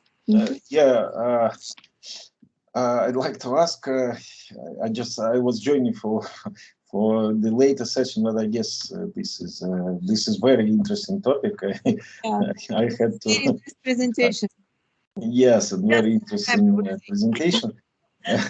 So I'm sorry I'm an intruder here, but I have the following question. So first of all, you look at different types of effects back and forth, like from sustainability to economic or to innovation and financial performance. Yes. And sort of vice versa. But first of all, did you try to look at different methods that simultaneously measure the causality which goes first? And for example, there are like some causality tests. And at the same time, you might also look at the so-called simultaneous equations, right? When you have at the same time one variable affects another variable. This is the mathematical point of view, and then I have also some question regarding the another question regarding your research. I mean, usually all the companies are looking for some financial support to pursue some sustainability goals. So they actually benefit if they try to follow some sustainable development goals as they established. And they get some financing from the government. They get some probably reduction in taxes and so all things. And there are many examples of such behavior. So they might just look for this to get into this sustainability index, or to explain their behavior that they're very sustainable, to get some very cheap financing, and that's why they get very good results at the end. I mean, from the financial point of view. Yeah, please.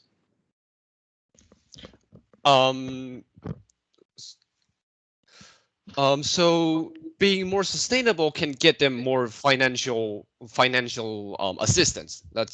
Is that meaning? Yes, yes. This sustainability index actually proved this idea because a company selected in this index can attract funds from different, let's say, ETF, like following this index as a benchmark. So that is possible. But for the government side, I'm not too sure. I haven't found such information yet, but I think it's a good point to look into. Yeah, it's just when you get funds from the government, then they have very cheap financing, and that's why their performance is getting much better compared to other companies. And that could be the case, you know. And I've seen another theory about this is that instead of getting reduced tax, they pay less tax in the future.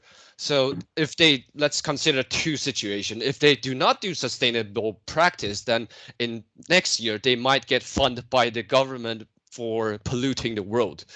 But if they implement sustainable practice, this potential cost that hasn't happened yet might be reduced. So that could also be one reason for it. Yeah, could be the case. But currently, since the government tried to stimulate, of course they use stimulation measures as some restrictions and some imposing some additional costs. But I think stimulation prevails now, as far as I know. I'm wrong, but as far as I know, governments currently try to stimulate, and that's why many companies in Russia, this is, I can assure you, this is the key. So if all the companies are looking for government support and they explain it that they're following this sustainable development goals. I'm not sure, of course, about United States companies. That's obviously a different story. So I'm not sure about this. Okay, thank you. Thank you. Svetlana, please. You have a question. Yes, so thank you for your presentation. I have a small question about, I guess, your control variables in your first part of your presentation. So in some model, you have controlling variable patients, but in another versions, in another models, you don't include it. So could you please explain why is it so? Because it's also very significant, yes? Okay, I see. So let's say with patent and without patent. This module is without patent because the dependent variable is financial performance, and the patent is a control variable for innovation, which is the forward citation count. And so we have patents here. And here, again, we are going to financial performance as dependent variable. So the set of control variable goes the same as the first one, not the second one. This is how I did it.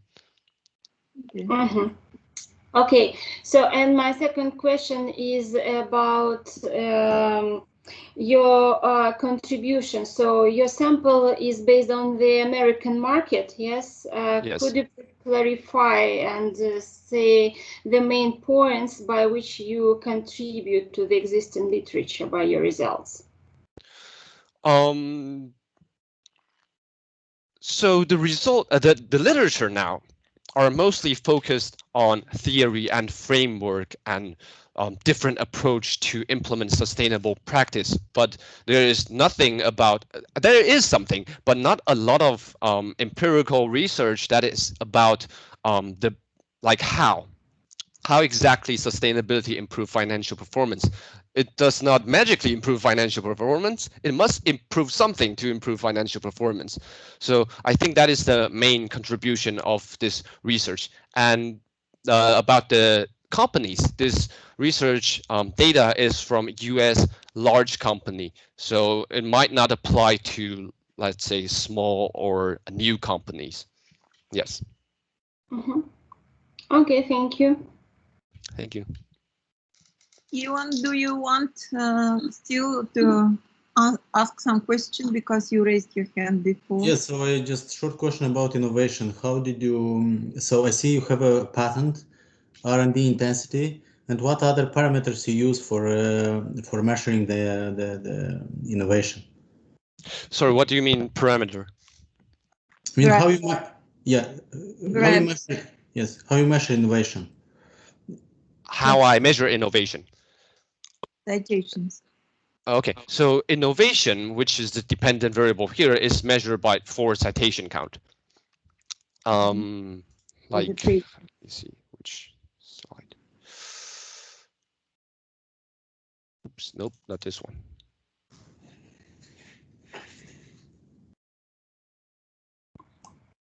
Here. Now, so innovation. So innovation can be defined in many ways, and we can say creativity is some kind of innovation, right? But here we said we are focusing on financial performance, so we measure in the economic value of innovation as our main property. And according to previous research that tries to measure this, they use forward citation count, and the reason is the same as like I said previously. It's a simple way to understand it. It's not the full story, but yeah, a paper receiving a lot of citation has more academic value. A patent receiving a lot of patent has supposed to have more economic value. This is how I measure it. Okay. So thank you very much, but this is really interesting research, I would say. You know, it provokes many questions, but we need to move forward. Thank you. Congratulations, you made some impressive impact for that session, definitely. And the last two papers, but not the least, of course, in that session, but we are out of time completely. But we still invite Musa Abba Adamu from Nigeria. I guess you are in Africa still, in Nigeria, or not? No, I'm in Moscow. Okay, and you are going to present your paper, and then the last presenter for that particular session would be Hamza Akredi from St. Petersburg campus. Yeah, thank you. I'd like to share. I'd like to share. I'd like to share. Colleague, don't remember. Permit me to share my screen. Colleague, don't remember about time. 15 minutes. Yes. Because we are almost at the end of the week. You know, my youngest son today yesterday he brought me my grandchildren, and in the morning I should send them away, but he was very angry with me saying, and he said to me, he wrote to me, if you want to be happy in the residual part of your life, don't work on Saturdays. So we're still discussing every day. So Musa, do you have a presentation open at the desk? So dear colleagues, I want to excuse, but I need to leave you. Be happy for your part of your life. Stop working on Saturdays. Can you see my screen? Yeah, advice. Okay. Can you see my screen? No, not yet. Oh.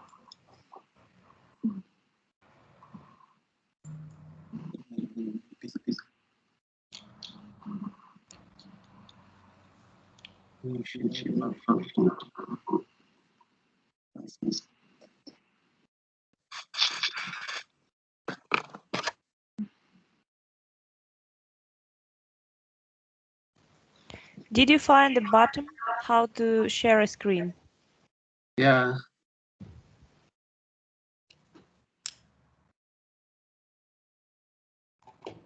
And then you need to choose the application to share and choose presentation.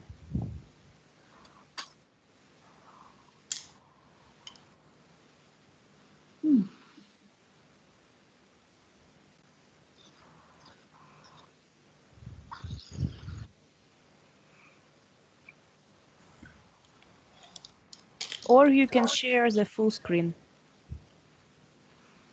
Okay. Right there.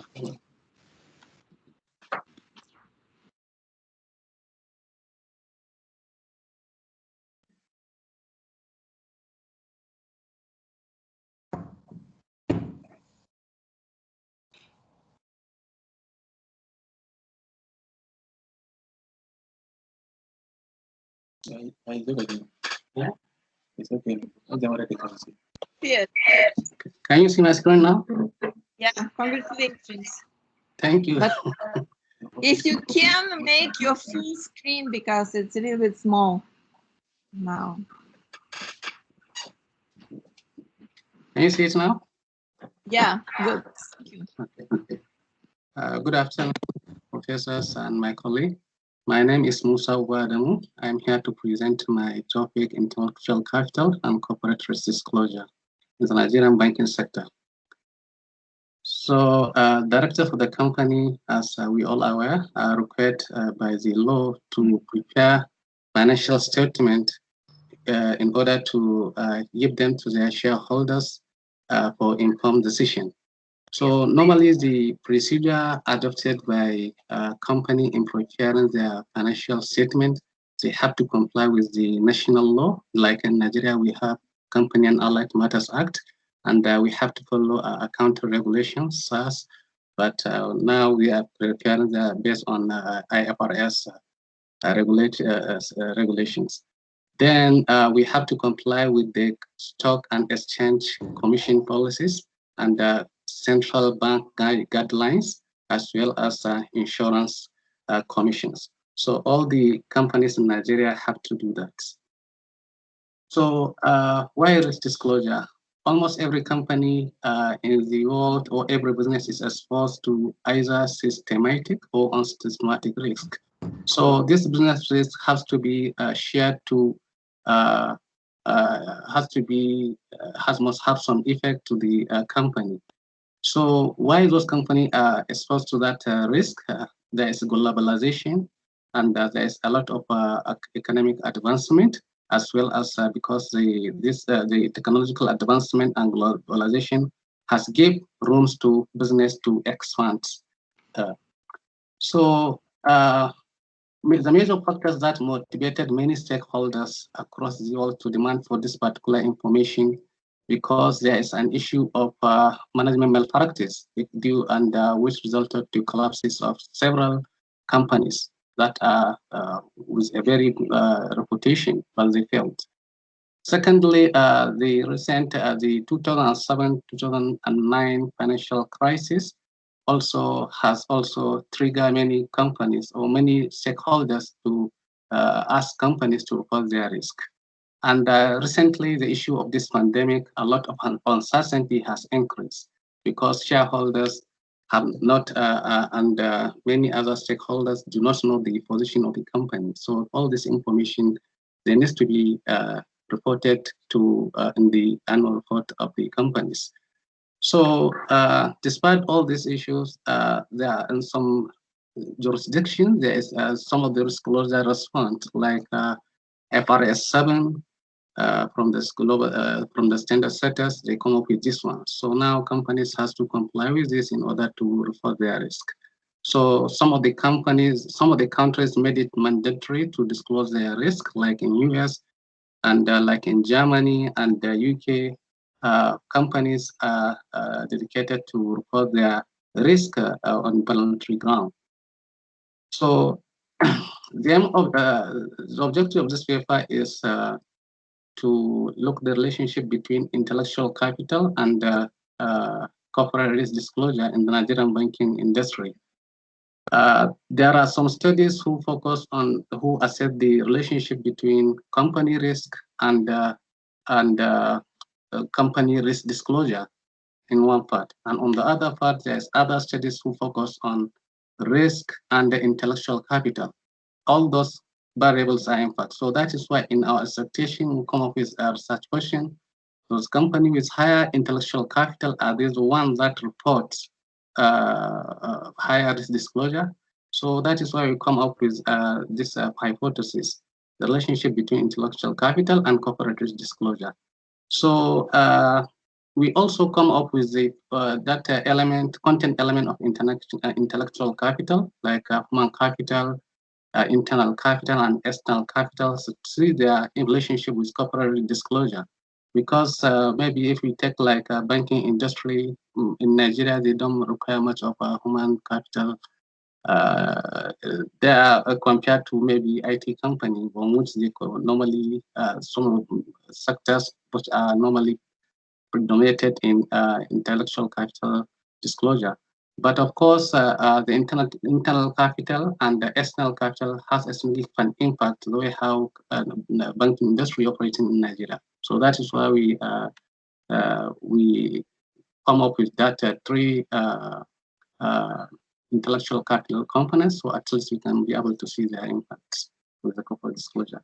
So in Nigeria, we have from 2014, we have like 12 companies. So out of these 14 companies, initially we sampled all of the companies, but due to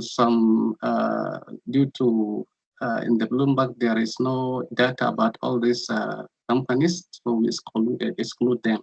So we come up with 8 companies, but we take 40 annual reports in the Nigerian, those who are listed in the Nigerian Stock Exchange. So this is how we measure our variables. So we have number of risk sentence we use in measuring our risk disclosure. We use number of sentence, and for the intellectual capital, we adopted index from the previous studies. and we use cash flow for the liquidity, and institutional investors, we use a percentage held by institutional investors, and bank size, we use a log of total asset, and independent directors, that is their proportion in the board, and the leverage, that is debt to equity ratio. So these are the other, we use them, liquidity, size, independent director, leverage for the independent, for the our control variable, so to the influence. So this is how our risk disclosure look like. All these items are just the checklist. So the checklist categorizes risk disclosure into three. There is environmental risk, there is operational risk, and there is strategic risk. So before we use the CICI rule, by which to identify the risk identify the risk sentence, we have to use definition of the broad definition of risk.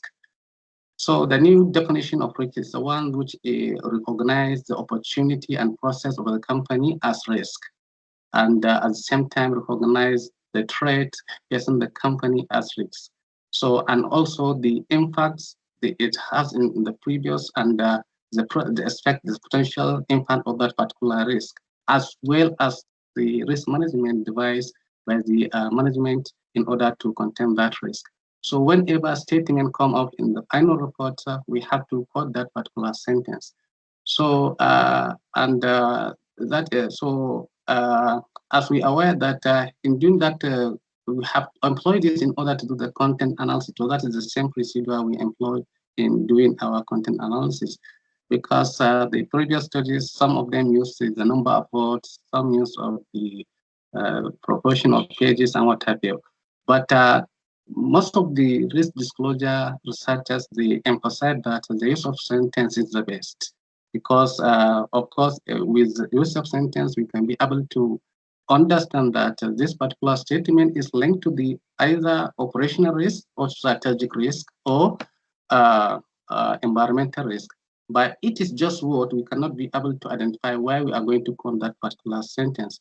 So that is why they always adopted this one. So that is our decision rule.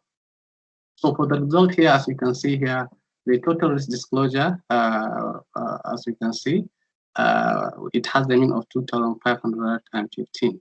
So for the environmental risk, operational risk, and strategic risk, as you can see here, operational risk disclosure dominates the remaining category of risk disclosure.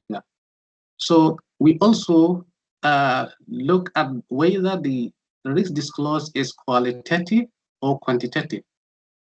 But so we discovered that qualitative risk is much higher than quantitative risk, which is mean that there is little monetary information in the annual report.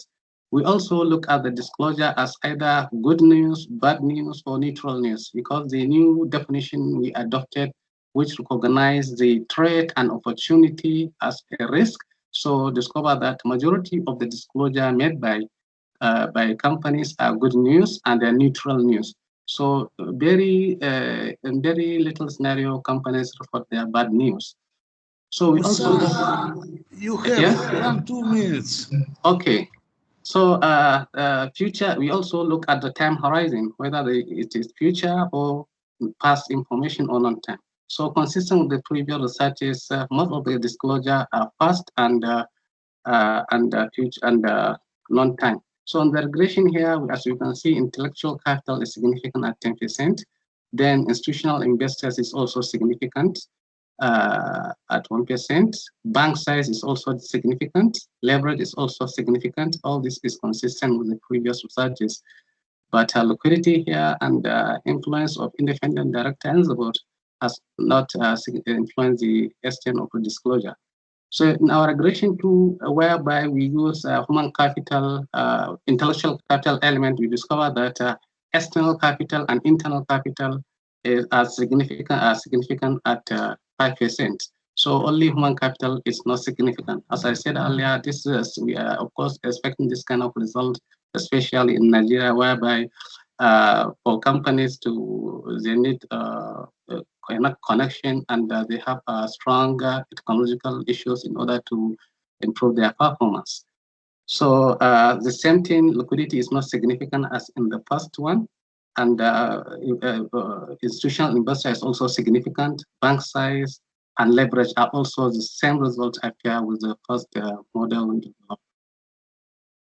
So as here already explained, this one called operational disclosure dominate risk disclosure for the strategic and environmental. Qualitative risk disclosure is more than operational, is greater than quantitative, and the frequency of good news outweighs that of bad news, and backward, that is past information, is also dominate future information. All these are consistent with the previous societies. And this is the first, to my knowledge, this is the first study that introduced intellectual capital variable to risk disclosure researches. Thank you very much. Okay. I do. Yuri will have some observations, some comments. Yuri, please.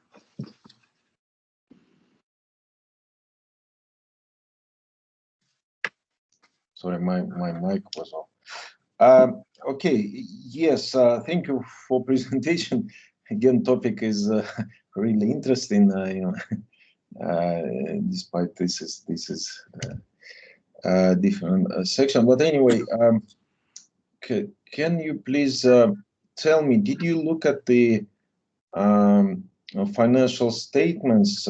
Because currently in the after, I guess, several years ago, IFRS started to require the publication of information about hedging of those risks. Especially hedging of market risks or other types of risks. And maybe this would affect also the disclosure. So currently under IFRS, what kind of financial reporting standards did you use in your work? And if it were IFRS, then did you look at the hedging information? Mostly, we are talking about disclosure, and most of the previous researches used to focus on the maybe chairman's statement to see the statement he made. Just is most of focus on non-financial disclosure most of the time. So the main idea is not to assess any risk, but how corporate managers used to manage to share the information to their stakeholders in their annual report, especially with a very understandable language. Because if there is even there are previous studies who said that some of the corporate managers used to hide information by their writing style. So I go through all this where they make that statement, chairman statement, managing director statement, all within that era, I analyze the number based on their statement. I go through and I analyze the sentence to see what type of disclosure has they made. So of course, maybe if they talk about hedging risk, so I have to look at the checklist to see where that particular hedge risk fall. Let's, for instance, if it is within operational risk, so I have to code it there to put it there. They reported there. So it's not about the making the analysis about how to hedge risk, how they make the information available to every reader of the annual report to be informed about that. No, and I understand your point. I mean that if the company reports something about hedging risks according to international financial reporting standards, then it's probably more probable that they would disclose information in their statements, in their CEO statements, and that means that they are more transparent. Like here, like if you look at the decision rule, see sentence number 2 here, item number 2. Sentences are to be coded as this disclosure if the reader is informed of any opportunity or prospect or any of hazard, danger, harm, threat, or exposure that has already impacted upon the company or may impact upon the company in the future, or the management of such opportunity, prospect, and hazard, harm. So that is, I have to, this is my, like, I have to comply with what that particular decision rule says in whenever I'm coding all this information. And for the disclosure here, like here, like if you look at here, we have like here, environmental risks arise from the factors essentially beyond organizational control and comprise the issues relating to economic risk. They have identified items here, interest risk, currency risk, price, commodity, whatever. So whenever I come across with any sentence related to this one, so I have to code it under environmental risk disclosure. So I have the the limit of how I go through the research. There is something is guided by this particular prior research index. Okay. Thank you. Thank you very much. Okay. Okay, Musa, thank you so much for your presentation. Thank you very much, Professor. As it was mentioned, the topic is a regional, so we need to discuss it then after the seminar. Okay. Especially you are in Moscow now, that's nice. And thank you very much. To move forward to the last presenter for that particular session, because we are 1 hour behind the schedule already. So we are inviting Hamza Ekuredi, St. Petersburg campus, please. Yeah, let me share my screen.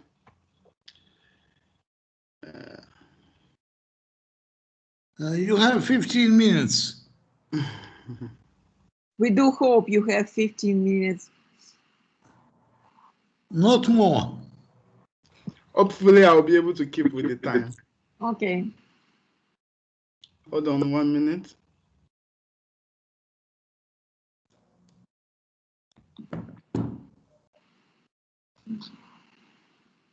Can you see my screen? Yes. No, I'm sorry, no. Still okay. not. It's loading. Mm-hmm.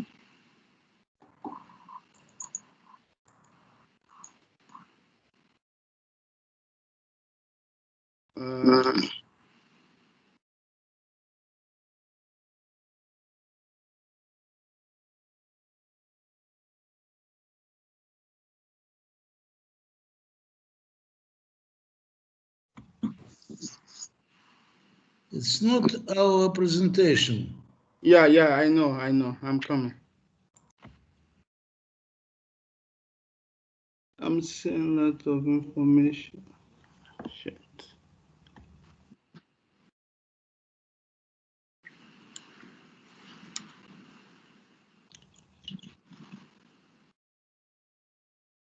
Okay.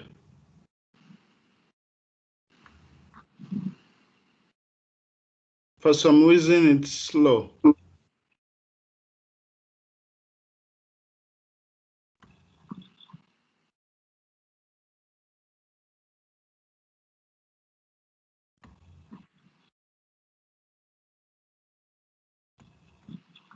Okay, let me restart it again and share it.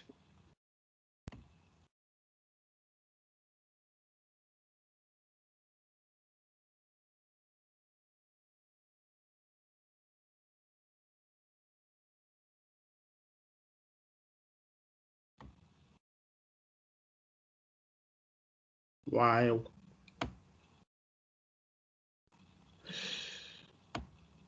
What happened? It's slow. It's loading, but it's not showing immediately. And mm-hmm. Okay, let me do it again now. It should work now.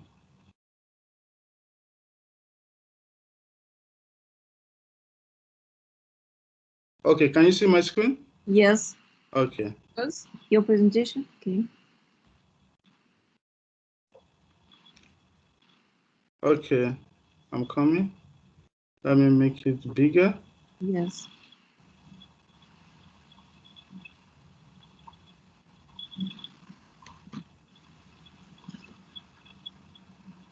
Slow, stay slow. But don't worry, my presentation will be quick, so it's good. Okay. Stay slow. Okay. So can you see my screen very well now? We do see it, but give us the title slide, please. Yes, yes. That's where I'm going to. Mm-hmm. Stay slow. Why is this slow? Okay. Is it clear now? Yes. Okay, so and by the way, nice to see you again, Irina. Yeah, good. Thank you. So the title of my paper is the impact of R&D expenditure actually on the performance of companies. So let me see.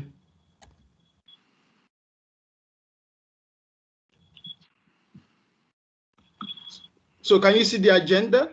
Yes. Okay, so I'm starting with research motivation, followed by the theoretical framework and methodology, then result, discussion, contribution of the paper. Okay, so can you see the whole motivation slide? Yes. Okay, so we know that research and development enhance firms' innovativeness and competitiveness. We also know that companies engage in R&D largely to generate innovative products, processes, and services with the intention of making profits. We also know that R&D allows companies to generate solutions to satisfy consumer needs. R&D activities are a major part of organization learning. However, R&D is a costly endeavor with no certainty of commercial success. This leads to the question of whether developing countries that are characterized with low and medium income status should undertake in these activities. Okay, recent studies have actually focused on the relationship between R&D investment and firm performance in developed countries. So we can see some of the studies there, while only very few studies have focused on developing and emerging economies. Moreover, although developed countries contribute immensely to the global innovative output, their growth rate has actually been declining over the years, while the growth rate of developing countries has been increasing, thus making such a studies that's focused on the impact of R&D expenditure on firm performance in the context of developing countries to be actually very important, because they're actually going to fuel the growth rate of the future. So this leads me to my research goal, to examine the impact of R&D investment on selected firms in Nigeria. So my argument is this: resource-based view activities in R&D as a unique resources that allows firms to achieve competitive advantage and thus allow them to achieve better performance compared to their competitors. However, when we look at it in the light of contingency theory, the companies are more likely to adapt their strategy on the environmental circumstances, rather than just simply saying that R&D is very important and let us engage in it in order to attain this gain this competitive advantage. In this light, we can also see that developing countries have low income. Companies in developed countries have little access to financial resources because their financial market is very small. So they have a lot of restriction in order to continuously invest in these activities, and thus that may affect the their ability to benefit or to transform this activity into a positive impact on performance. Studies have also shown that the intensity of R&D actually, the high intensity of R&D contribute positively to firm performance, while low intensity has an insignificant impact. So this can suggest that it may be difficult for companies in developing countries, such as Nigeria, for example, to undertake in these activities, to successfully commercialize activities in R&D. So, moreover, R&D has its own inherent risks. So, aside from the risks from the economy of developing countries, it also has its own risks.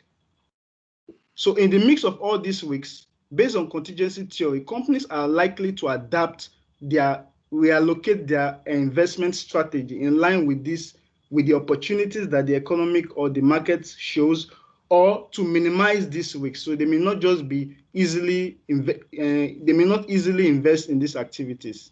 Thus, they may not be able to commercialize this activity, because you need to be consistent in your investment in order to be able to have opportunity to commercialize on these innovative activities. Moreover, most innovation from developing countries has been documented to be incremental innovation. And as such, we can argue that if most of the innovation from developing countries are incremental innovation, on average, R&D may not actually lead to better performance due to other developed countries or other situations that can actually, other competitors that are actually getting breakthrough innovations and using other strategies. So it will not really significantly allow them to gain this first mover advantage or other advantages that they want to get. Moreover, in the innovative literature, it has been said that in order to achieve innovation, there's a need for a lot of players, government, private sector, universities, to collaborate together in order to be able to effectively manage the risks in R&D and effectively benefit from this synergetic effect, in order for them to reduce the risk in R&D and to also settle the economic uncertainty, in order to have an opportunity to commercialize in these activities. Thus, and one of the challenges that developing countries have is the presence of this relationship, or the weakness of this relationship is in developing countries. The last point that I argue is that globalization has also make developing countries to more likely adopt innovations by other developed countries that carry out in-house R&D. So in order to minimize some of these risks in R&D, companies in developing countries like Nigeria are more likely to adopt such innovation rather than carry out their own in-house R&D activities. Thus, our hypothesis is quite simple, that there will be a negative impact of research and development investment on firm performance among companies in Nigeria. So I collected data from the Nigeria Stock Exchange that has the financial statement of all companies listed on the exchange. Initially, this paper set out to obtain a representative sample of companies listed in the exchange, but it was unfortunately I could not find significant amount of sample size a significant amount of sample size. And judging by past research, it shows that Nigeria companies actually do not undertake in these activities, because even the paper, I think I did not talk about it. The only paper that focused on this relationship, it used survey data to carry out this research, and he noted that companies actually a lot of companies do not undertake in these activities. So this paper actually focused on selected companies. So the objective is not to generalize to the population, but rather to understand these companies and see whether R&D actually have a have an impact, positive impact on their performance, and thus it can be like maybe some kind of limitation of the paper. So this paper focused on 2015 to 2019, and based on the Usman test that was carried out, fixed effect model was used. Then we conducted 2 tests, multiclonality test and heteroscedasticity test. Both was heteroscedasticity was found to be present, so we included cluster robust standard error. Our dependent variable are sales and operating profit. I keep on using our. The dependent variable for this paper is sales and operating profit. Then the independent variable is R&D intensity. Then 2 controls were introduced, which are leverage and productivity. Now the result shows that contrary to the hypothesis, R&D intensity actually have a positive impact on the performance of the firm, and the control variable too are significant, except for productivity that is not significant for operating profits. So the result shows that a 1 naira increase in R&D intensity would result in an increase of about 12% in sales, holding other factor constant. While it further shows that a 1 naira increase in R&D intensity will result in an increase of about 34%, holding other factor constant. So, okay. So in order to understand this relationship better, I decided to do a robust check by including lag R&D intensity, because in the sample, the R&D is actually small relative to the sales. So I knew that something may be up somewhere. So I decided to introduce lag to the model. So based on the lag result, we see that R&D is actually not significant, just showing that companies' previous year R&D investment does not positively impact current performance, thus showing that Nigeria managers are reluctant to undertake in R&D, which basically can be explained by my theoretical framework, whereby due to the environmental circumstances and the uncertain nature of these activities. So what does this all mean? The result shows that R&D activity is actually positive for the companies understudied, but it shows that the companies are actually reluctant in investing effectively in R&D due to the normal dynamics of developing countries, such as resource scarcity, political, legal, financial instability, and infrastructural limitation. If you notice in the model, productivity was not significant. Thus, infrastructure actually play a major role. It actually influence affects the ability of companies to actually engage in such risky activity, because the other circumstances need to be existing before companies will be willing to undertake in such risky activities, leading them to focus on short-term investment or not to. Time is finished. Please, you have 1-2 minutes, not more. Okay. So the solution to this problem is that stability. Government needs to step into the picture. They need to provide stability for the companies. They need to ensure that institutions are efficient and working properly. They need to provide infrastructural facilities to ensure that companies don't incur higher costs in carrying out their activities, which will also hinder their decision-making process, and also support business initiative by encouraging this interaction between government and university research centers and the companies. So the contribution of this paper is listed below. First of all, this paper used the combined resource-based view and contingency theory to explain why companies in developing countries are less likely to undertake in R&D activities. This is because of this uncertain nature and uncertain environment that they find themselves in. So multinational institutions like IMF and World Bank, who are interested in sustaining growth in the future and who are interested in allowing developing countries to grow, because that's actually where the growth is, we'll be able to look to understand these situation that developing country face and how to deal with it.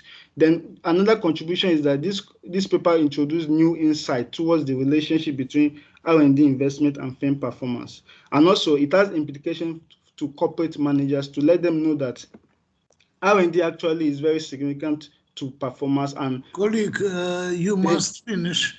Yeah, I will try. I want to just quickly finish this last sentence. So R&D actually is important to their performance, but they may still not carry out these activities if the environment did not change, because it may be wise for them to continue with their safe strategy in order not to commit and avoid instability in their activities. So thank you very much. I would love to answer any question that you might have. Thank you. I would say this is an original idea, just to try to explain that you expect low effect of R&D activity on the performance. But what I want you, could you please show the slide with the model? Maybe this is 11 or 9.1. So which one? Maybe 11th or 9th? This? Yeah. How do you measure R&D intensity? I didn't get it. I'm sorry. Okay, that is this. Okay, yeah. So this is it. And R&D investment divided by total sales. R&D, yeah. No, to total sales, right? Total sales, yeah. Go back to the model, to the slide number 9. Your independent variable is R&D intensity, right? Yes.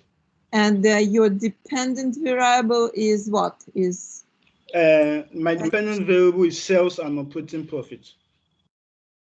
Sales and profits. Okay. Yes. Do you see that your dependent variable and your independent variable both are related to sales? And that's why your R squared is enormously high. The metrics you apply, they are correlated. So it's not, I don't think that's really good. No, sorry, come again. I did not quite get you. You see, if you look at the operating profit like a dependent variable profits, and yes, the relationship between operating profit and R&D intensity, yes, then in that case, in the model number 2, R squared, the explanatory power, is more or less adequate.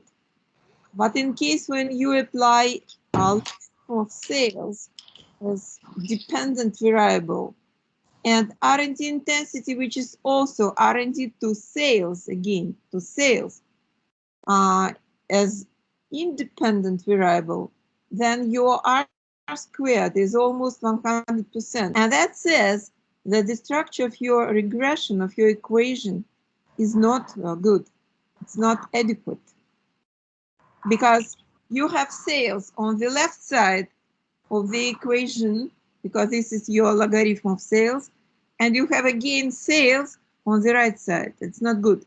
No, sorry. This is the R&D intensity is the independent variable. The dependent variable is sales. But it doesn't matter because you again have sales and sales. No, there's no sales and sales. I don't know. This is just R&D intensity and sales. R&D intensity, this you showed. R&D to sales, you showed it. Okay, but based on the past research, the R&D intensity is done in this format. Okay. Yes. In many research, R&D intensity is measured to sales. You are right. What I'm saying that when you are measuring your performance, the performance should not be measured in sales, because in that case you have sales as a measure for performance and sales as a measure for independent variable. Okay, colleague, you may think about comments of Professor Ivashkovskaya. Colleague, next 2 sessions I will be moderated, so Irina Vasilevna, you have passed a little, and I may say that we have now 10 minutes Break, yes. break Yes. till 4:40 p.m.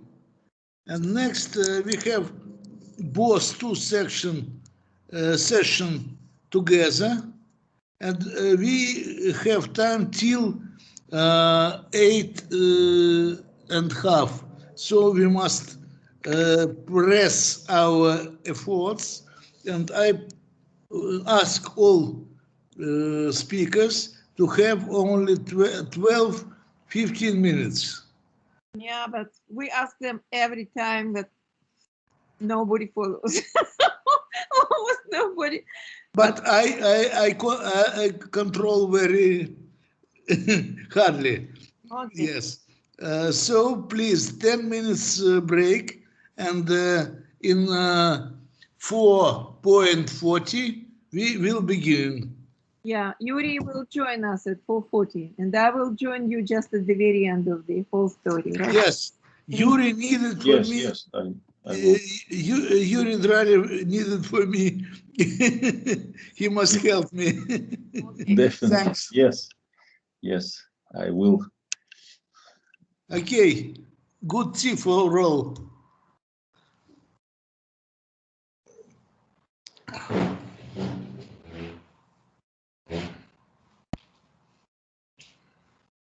Подскажите, а Андрей Федоров сейчас есть здесь? Ласк. Андрей Федоров, там будет следующий выступающий, не вижу его в чате. Архипова. Архипова, а потом Андрей Федоров. Я вот его еще не видела, сделать ему разрешение на демонстрацию экрана. Саша, делай разрешение, а будет, нет, тут. Хорошо.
Элла Павловна, привет.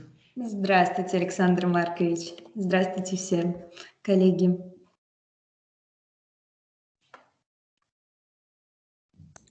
Здравствуйте.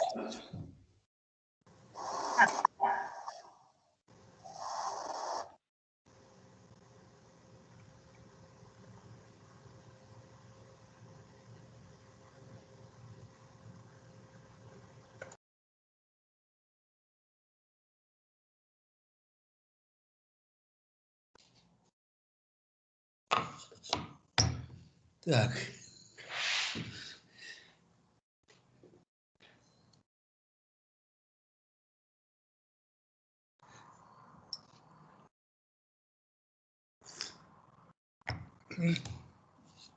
Ты чаю-то успела попить? Да, как раз Молодец. после пары. Так что все в рамках. А кто у нас сейчас будет выступать? Мы сейчас на каком участнике? Архипова. Ага. Критикуй жестко. Твоя цель – замечание, критика, но компактно по времени. Мы из времени выбились. Хорошо. Так. Архипова есть у нас? Есть. Я пытаюсь уже поделиться экраном, чтобы... Да, давай, исходи из того, что поделиться экраном.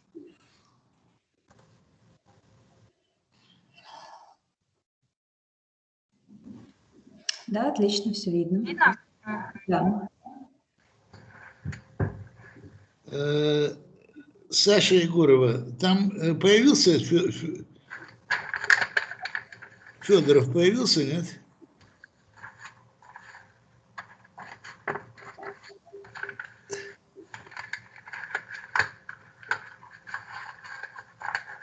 Есть у нас Федоров или нет?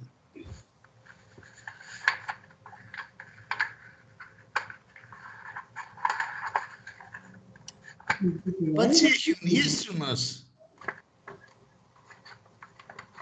Коллег, Артем Потехин из ХЕ. Ренат Дашкин из ХЕ. Так, да. Артема видим. Артем Потехин, you is here, yes, and you have presentation, yes? Ренат Дашкин. Артем, you may be next, because Andrei Fedorov, we don't see him. Far East, maybe it's night here.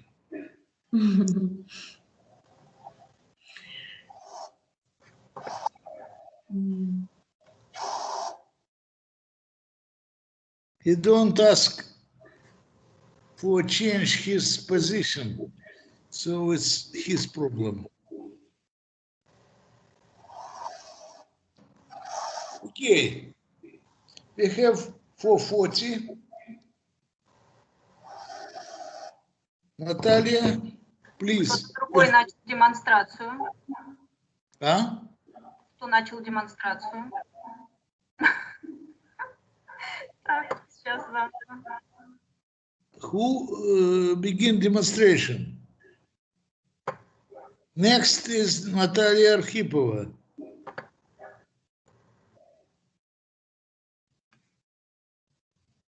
Yeah, perfect. Yes, Natalia, please, you have 12 max 15 minutes, please. Okay. I'll do my best. Good afternoon, everybody. I'm glad to share my findings on the theme financial innovations in Central and Eastern European countries, trends and classification. The main goal of my research is to study the cases of European financial innovative initiatives in peer markets in order to find similarities, differences, and then to suggest my own developed approach to classification of innovation. So I identified 3 problems to resolve: identify peer markets, define financial innovations as a matter to study, and find out common trends and peculiarities in those markets. Problem number 1, defining peer markets. Why Central and Eastern European countries? Because these countries are similar on history and economic development, of economic size, credit ratings, and landscape of financial sector. Now let us define what is an financial innovation. By definition of OECD, an innovation is the implementation of a new or improved product or a new organizational method in business practices, workplace organization, or external relations. But it's still difficult to define because everything which changes the way how financial transactions are originated could be considered more or less innovative. Now, problem number 3, case study. So I took a bit more than 200 financial initiatives in CEE countries and studied it, and just tried to allocate these financial initiatives belong already known classification. But the problem was that about 80 financial initiatives I couldn't relate to any category because in many situations and this problem took me to adapt existing classifications. But several adaptations resulted in reality in a pretty new classification, which covers all the cases, all these 220 cases I studied in CEE countries.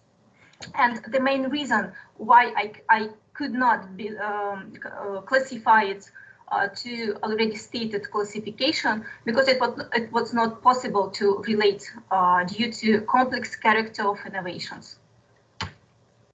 So, as a result of my study, I find out main trends of on a national characteristic. For example, Hungary and Romania, the most cash-based countries in the region. Therefore, financial innovations in what concern payments are not popular in them. Austria is also very much conservative. Czech Republic and Poland are the most open to innovations. They can provide solutions for the global markets. Croatia is specializing in projects in cybersecurity, so it's fond of this type of innovations. Slovenia is the cryptocurrencies hub. For example, Ripple Traders platform is a well-known national platform. As for Romania, the focus of financial innovations not on user experience, but on compliance with regulatory requirements. So this is my own developed classification.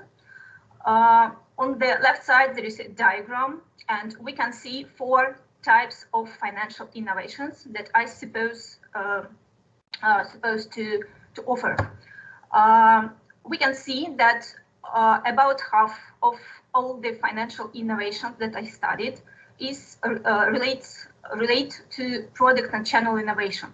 And in my classification, as we can see on the right side, product and channel innovations are divided by 2 types, retail clients and legal entities. About a third of all the financial innovations that I studied is related to disintermediation innovation. And in my classification, I divided it further to peer-to-peer lending and access easing to financial markets. And other financial innovations distributed between risk management practices and compliance-related innovations. So all 4 types by more precisely. Type 1, product and channel innovations, which impact user experience of ultimate clients of financial institutions. Type 2 is compliance-related innovations, which affect ways how banks comply with the available regulations. Type 3, innovations that concern risk management practices. They help to improve capital and liquidity management decisions. And type 4, innovations that affect the whole business of financial institution. So to be in time, this is very most words type 1, type 2, type 3, type 4, and to be precise, there is a result of my classification. As we can see, I managed to distribute about 80% of all case studies of financial initiatives between these categories. And as we can see, there is some types of financial innovations that is not popular in some countries. For example, let's see Hungary. Hungary has no green color at all. So in Hungary, it is very difficult to produce some financial initiative for legal entities because this country is very conservative. And for example, Bulgaria is the same, no green color as well. But as for most financial initiatives that I studied is for retail clients, and it's colored in blue. So that's all. If you have questions, I'm happy to answer. I'm quick enough. Yeah, I think so. Thanks a lot. Okay, colleagues, can I begin? Is it okay? Yes, who have question, please? Yeah, so the small question from me. The first question is about the classification that you have presented. I wanted to ask whether this classification is your own novelty, or did you analyze any academic literature in order to have some basis of that type of classification? Sure, I made a literature review on this theme, and for example, I analyzed classification of Croatia, Levelin, Bloch. They offered their own classification, but in my research, I cannot distribute all financial initiatives between their classification. So I have to adapt their classification to be more. Yeah. So yeah, that's great. Yeah. So Okay. Sorry for who have next question? Yes, I also actually have a question about classification as well, because did you look at there was probably a long time ago, there was a classification of Finnerty. He proposed some very extensive list of different instruments, financial innovation instruments, and also he considered several types of financial innovation. Did you look at it? No. Okay. No. Another story. Penalty. Just try to find Thank you. that could be interesting. Now, another thing, a lot of stuff about innovation and its classifications are published by OECD. So did you look at the Frascati manual and other? I looked at OECD materials, yes.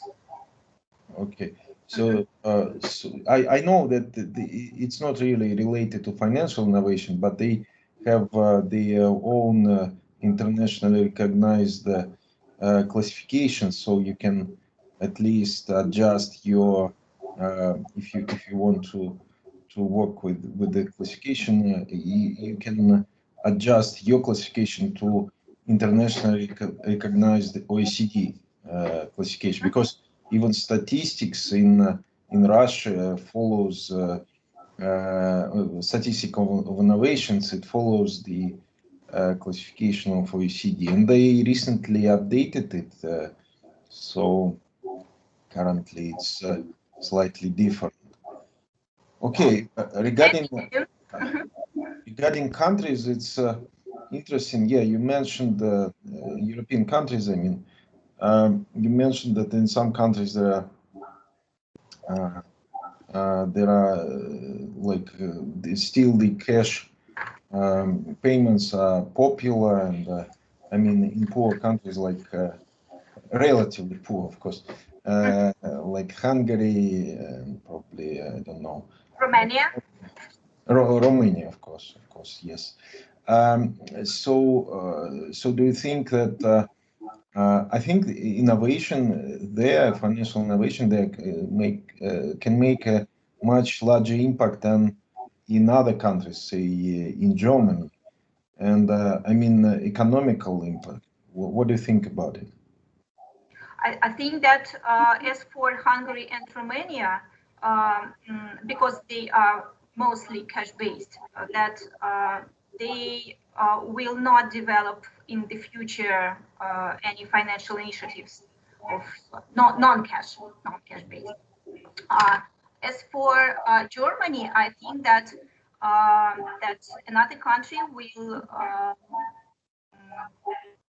take their experience. Okay. Just to develop initiatives in other sphere.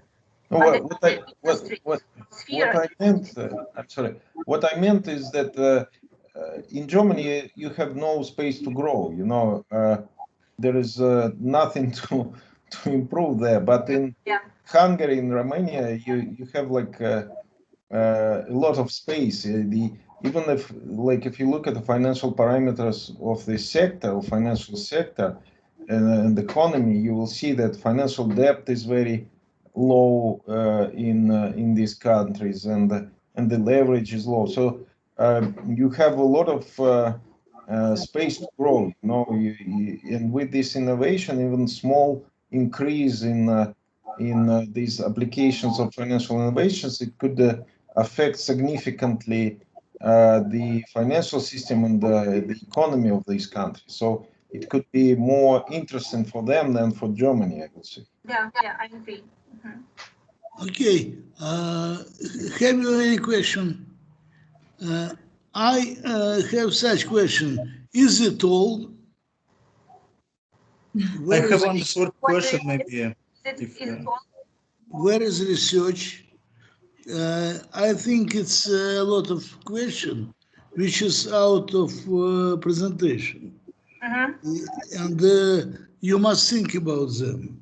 Okay, okay, thank you. Okay, who have any question, please? Can I make one small comment, please? Yes, please. Yeah, so just to summarize all the classification parts, I think that it will be very useful to upload a kind of the table that summarizes the previous research and gives the outstanding features of your classification in order to compare them with the previous one. I think that will look much better. And as the second one, as maybe the further research, I would maybe have some advice to make some regressions and to identify some factors that affect the successful financial innovations. So, for example, you have right now some data on different countries, and you can see the differences that in some countries, some types of financial innovations are less popular, and in others, they are more popular. And the reasonable question is why? Why do you think so?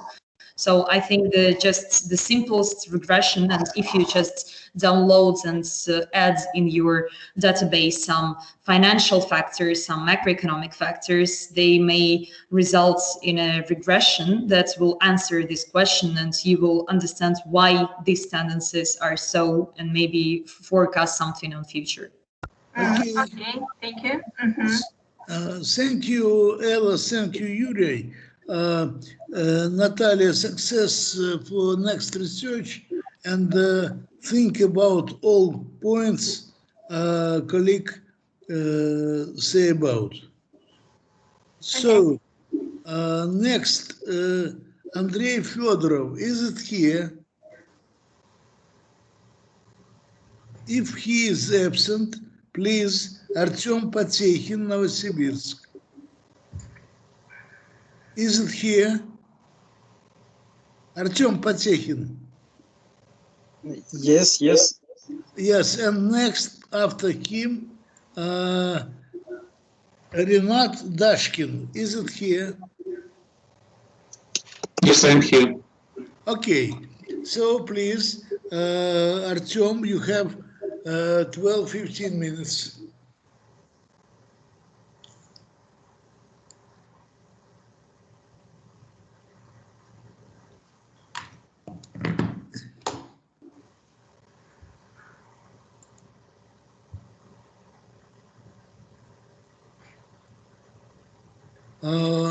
Natalia, listen for next presentation, and Artyom, you will beginning, please. Hello, dear colleagues. My name is Artyom Potechin. I am a first-year PhD student. My academic supervisor is Professor Amanjolova, BA. And the topic of my presentation today, analytical tool for comparative analysis and forecasting of financial organizations. Okay, please. What?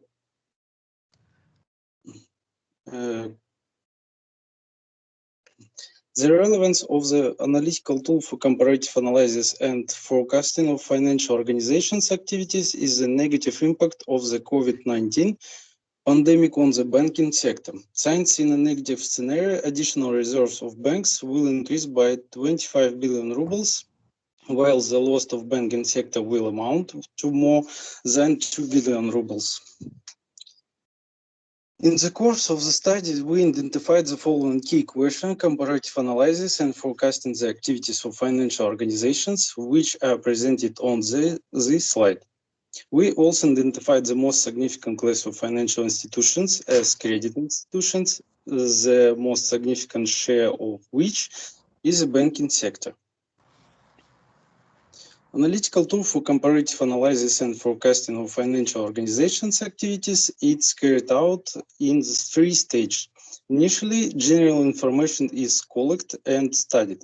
Then the system of mandatory standards is analysis, factor analysis and SWOT analysis. And then the results are synthesized and normalized. The main factors that negatively affect the activities of financial institutions can be classified into financial, operational, and legal. Financial factors are particularly significant as they are usually indicators of a negative impact on the financial institution activities. The analytical tool for comparative analysis and forecasting of financial organizations' activities consists of three stages. The first stage determines the purpose and type of the analytical procedure. The second stage, performance, and the third stage evaluates the results of this procedure. After's methodology of analytical tool for comparative analysis and forecasting of financial organizations' activities based on the key issue of the credit institution analyzed and the need to apply a set analytical procedure including the dynamic standard method to determine the financial factors to have a significant negative impact of the activities of the financial institution activities. Three financial organizations, bank X, Y, and Z, we select as object for the comparative analysis and forecasting the activities which had their license revoked in 274 reasons and inadequate assessment of accepted credit risks and illegal operations, and Bank Z began a reorganization procedure. Due to this fact, our analyzed period for the purpose of comparability between the event and the required amount of date is 230 and 280. The intervals within the analyzed period are regulated by the availability of audit financial statements for the analyzed period. In order to save time, we will further demonstrate the use of dynamic standard method as an analytical tool for comparative analysis and forecasting of financial organizations' activities only for Bank Z, while a similar scope of procedures was performed for the other organizations under study, and we present only graphical results on their interpretations.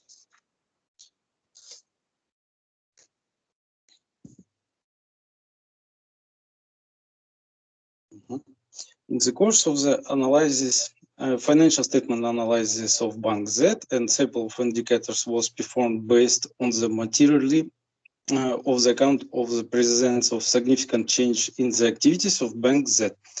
At the planning stage, no changes in control procedures that have a significant impact on the formation of significant account we detect, and this sample financial statement can be considered final. The dynamic standard method was applied and based on individual management of double growth rate of indicators ranked specifically for the banking sector, which is presented on this slide. The dynamic standard evaluation is drawn up in accordance with the golden rule of economics, namely input indicators exceed the operations growth rate and operations indicators exceed the growth rate of the results indicators, which in turn exceed 100%. Sample indicators of the financial statements of the Bank Z for 230 and 260 are presented on this slide. Further, I calculate double growth rate on the financial statement sample indicators of Bank Z for 250 and 260 on this slide, on slide 12. Then we ranked the ratio.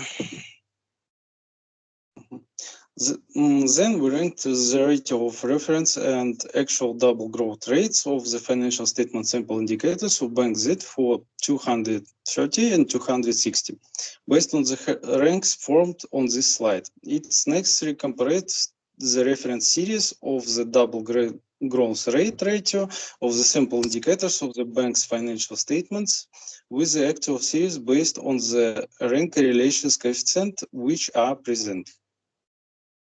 The values of development trends for all three banks for 230 and 260 and the forecast 270 and 280, only for Bank Z, are obtained by extrapolation the deviation coefficient Spearman and inversion coefficient Kendall for 230 230 and 260. They allow to visually analyzing the development trends of financial organizations for 250 and 280 in this figure.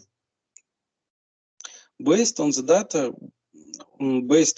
data, we can draw the following conclusions. The coefficient the development trends of the three banks show a negative trends in 270, except for Bank Z, whose dynamics are satisfactory.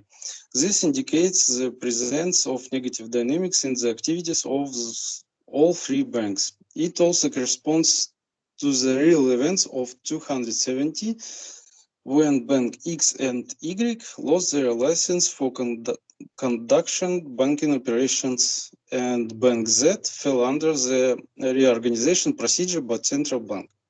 According to the results of the comparative analysis and forecasting the activities of financial organizations using the dynamic standard hypothesis, we confirm that there are significant uncertainties in the ability to carry out financial operations in 270. The author's methodology for comparative analysis and forecasting the activities of financial organizations as a result of the praised use analytical tools reveals financial factors that cause significant uncertainty in activity by predicting the development of financial organizations using dynamic standard. That's all. Thank you for your attention. Okay, thanks, Andrei. You have used not all time, so we have opportunity to give you some questions. Please, who have question? Okay. Yeah. If you haven't question, you may have opinion. Yes, kind of the comments, I think. Artem, could you please return back to... 1 minute. Have anyone question to Andrei? Artem, yes? Yeah. Can I ask the first question? Yes, please. Yeah, Artem, could you please return to the last slide? So just the last slide that you had with the graph. Yes.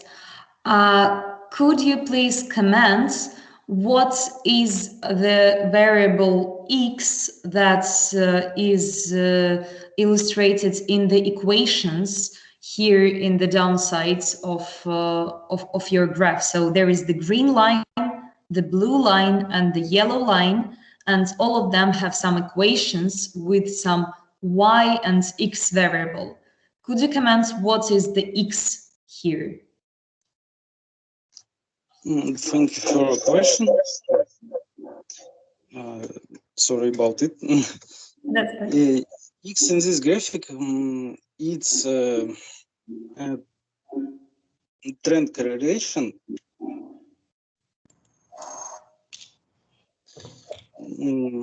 X is development factor. We can procedure this factor with deviation coefficient and inverse coefficient, or Spearman coefficient and Kendall coefficient. Okay, so that is the kind of correlation. The coefficient shows you the correlation between your financial variables and the variable Y. Yes, so your dependent variable. So then the question is, what is the Y?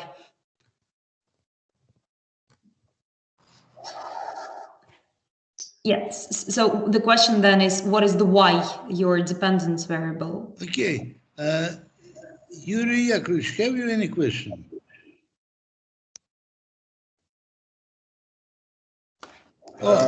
Yes. Yes. I'd like to hear the answer first, and then I can ask my question as well. Answer to Ella's question. Yes. Okay. Artem, have you answered to Ella Chromova question? Yes, Artem, could you please comment on the letter Y? You have already commented on the letter X, So, and what is the Y letter there? So your, yeah, Y.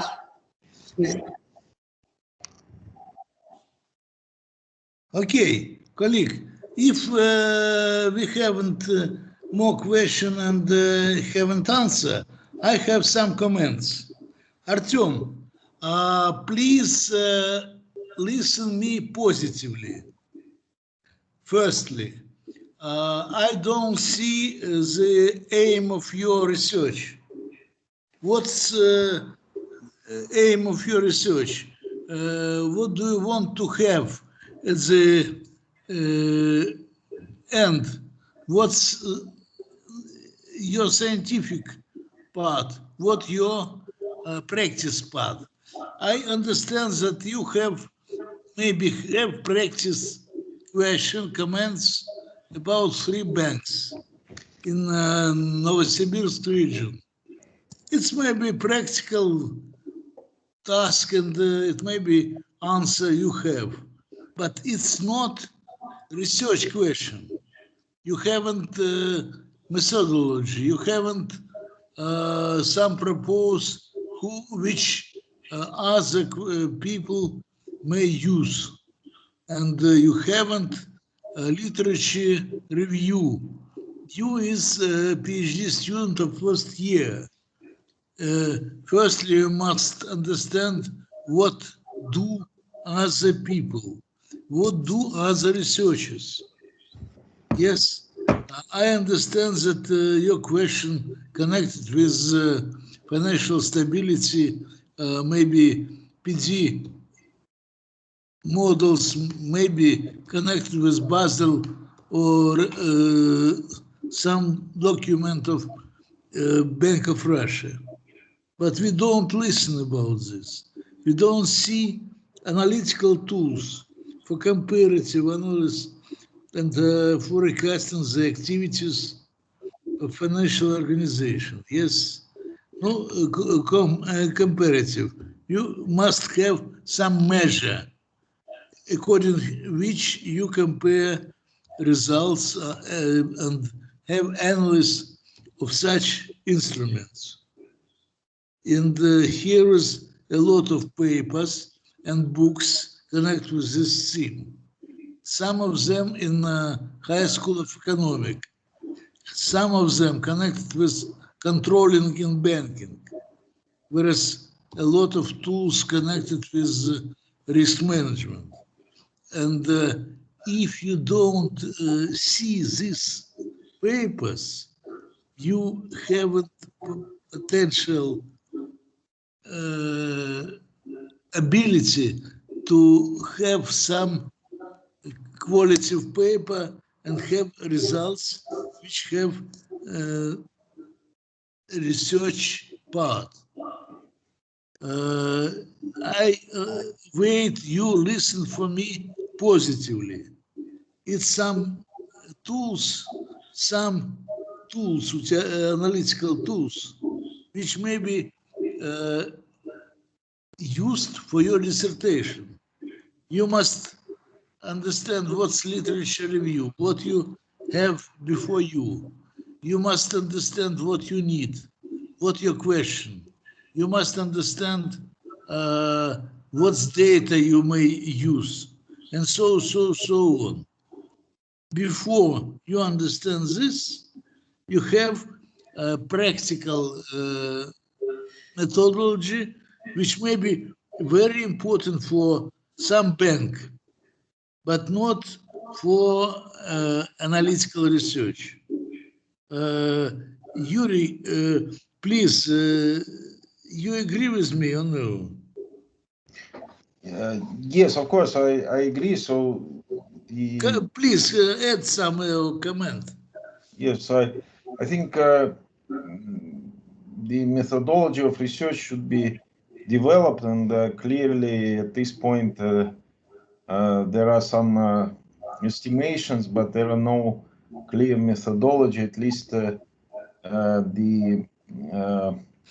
what is done in research currently is not answers the questions that are formulated in the topic of the research, because this forecasting banks activities would require more than just some correlation analysis of some variables. Not very clear what variables, but anyway, it would require much more. I completely agree with you, Alexander Markovich.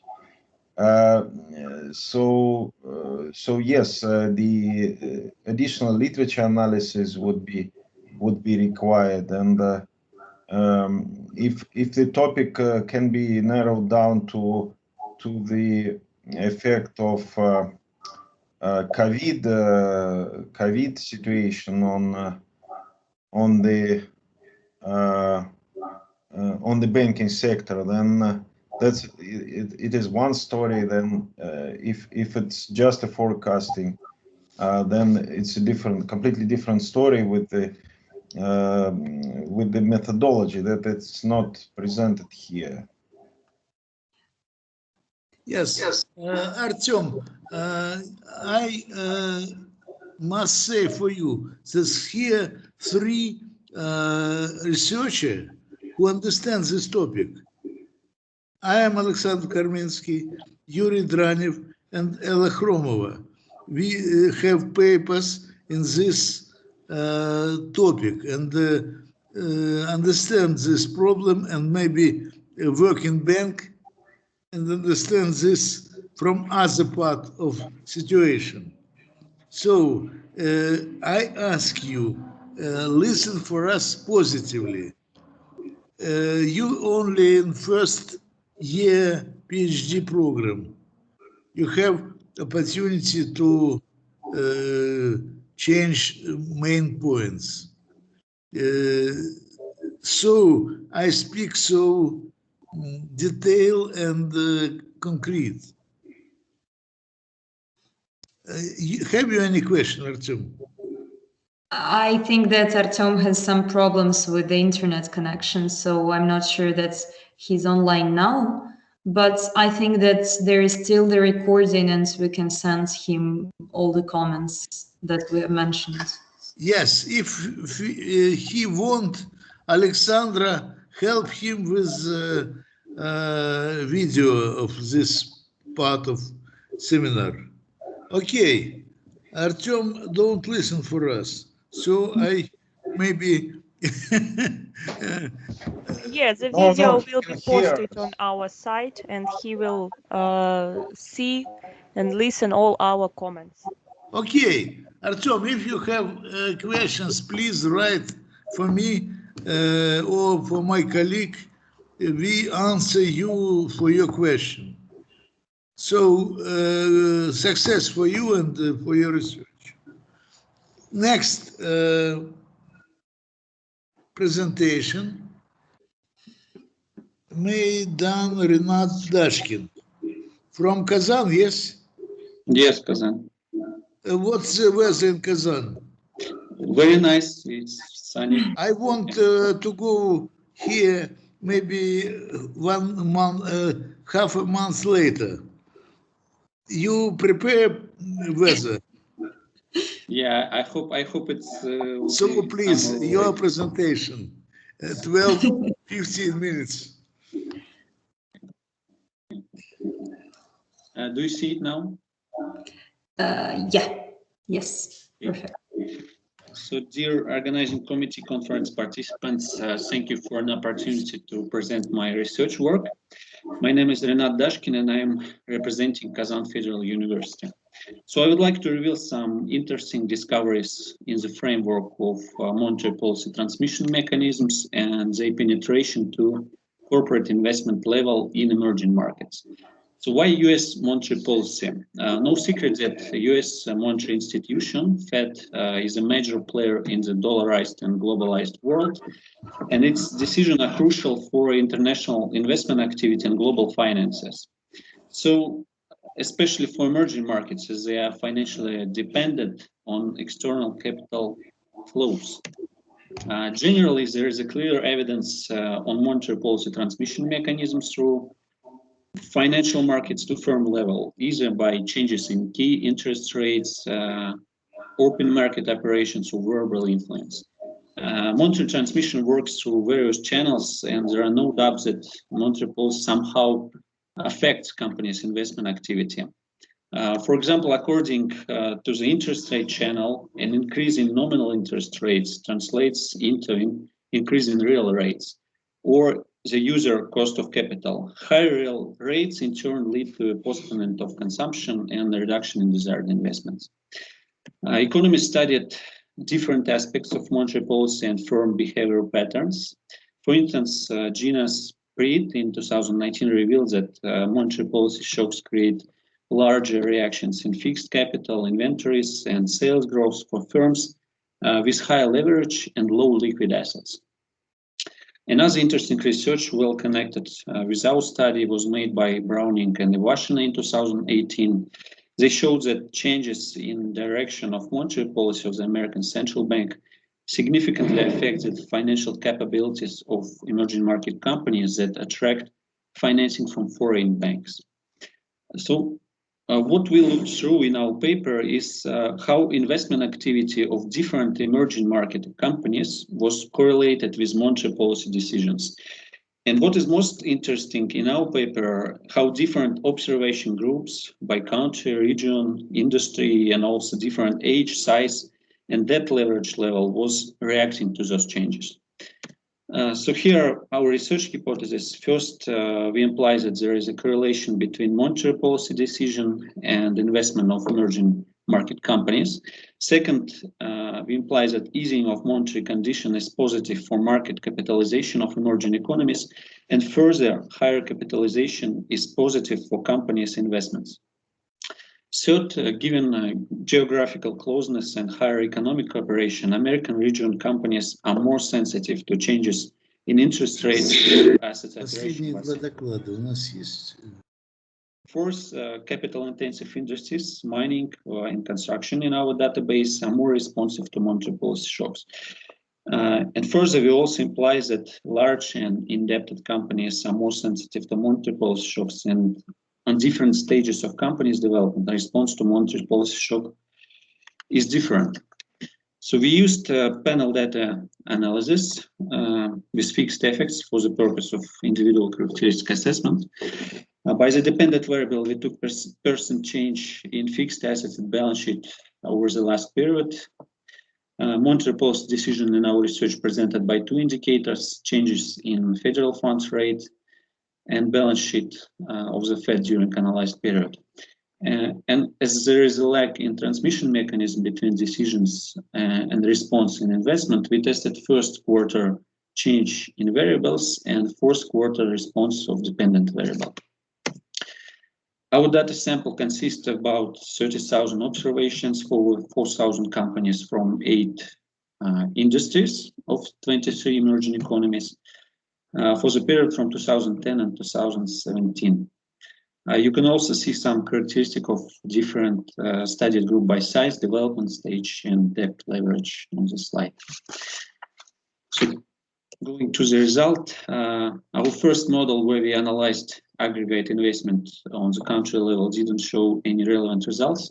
Coefficients of monetary decisions variables reflect multi-directional dynamics and are not statistically significant. But the second model, which focuses on dependence between policy changes and market cap, and then market cap and investments, showed positive results. Hence, we can state that investment of emerging market companies affected by monetary policy decisions through financial market channel.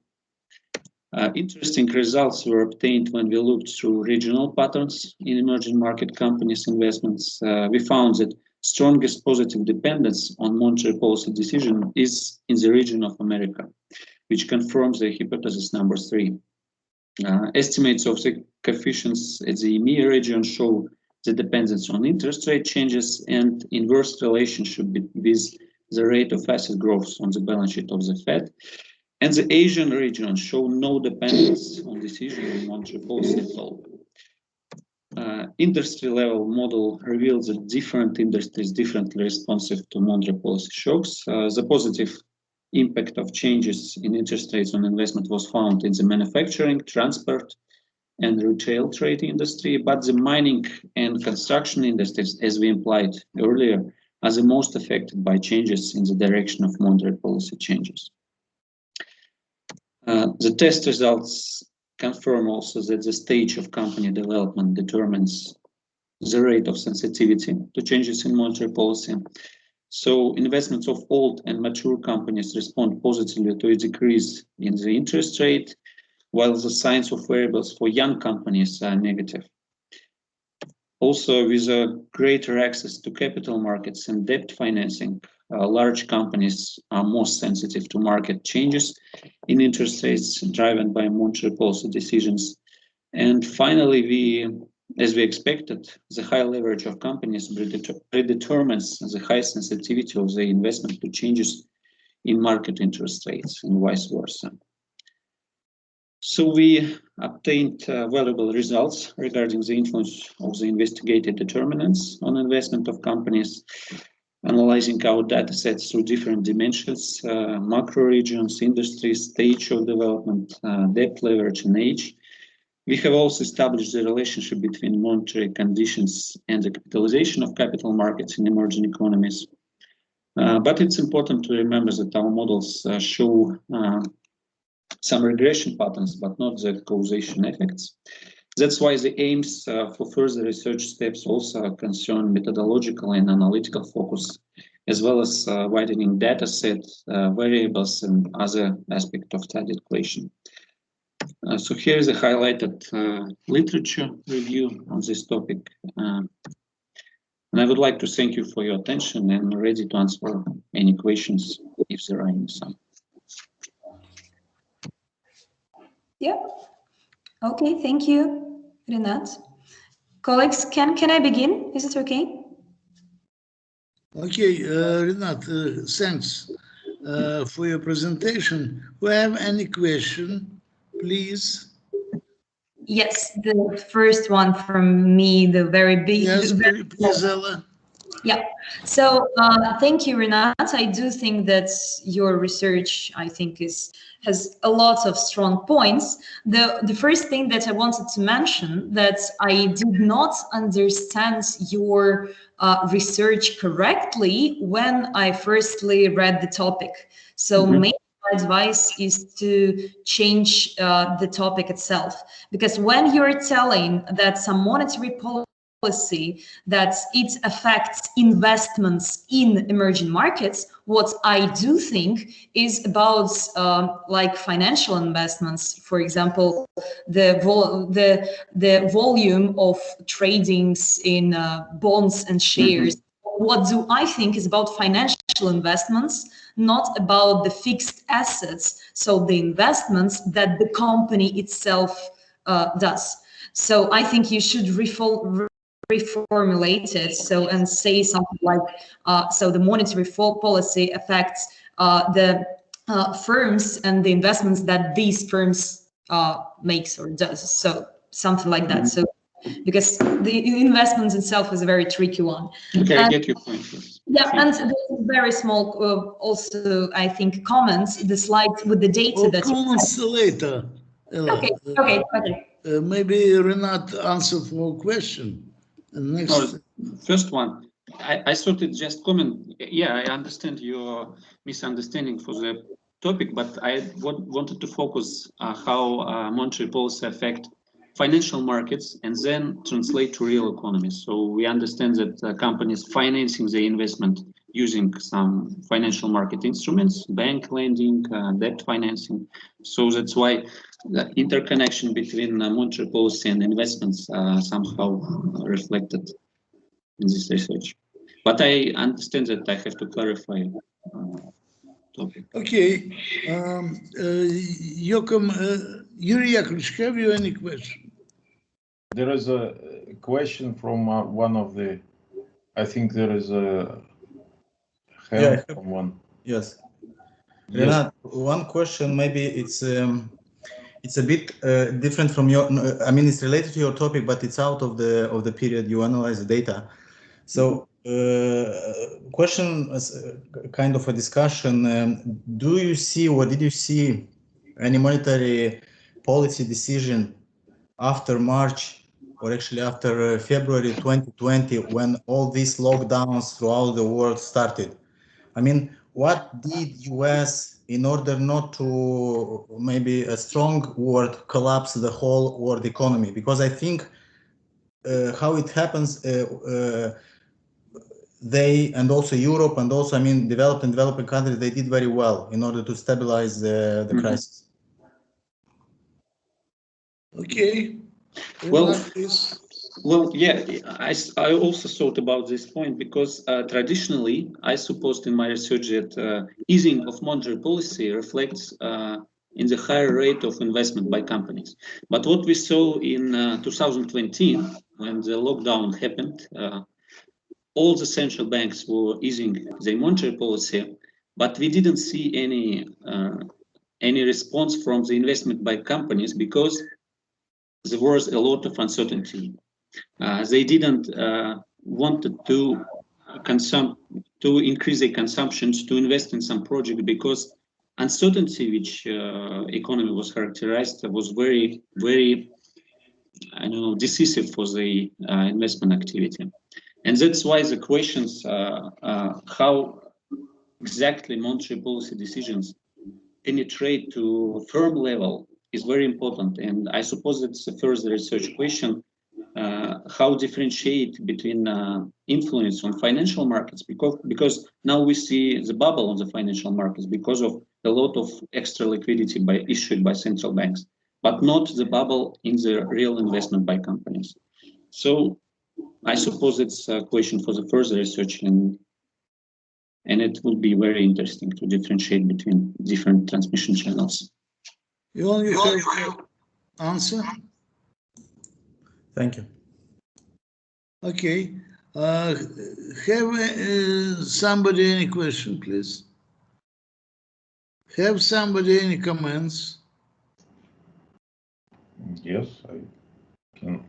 Can I comment? Yes. Yes, again,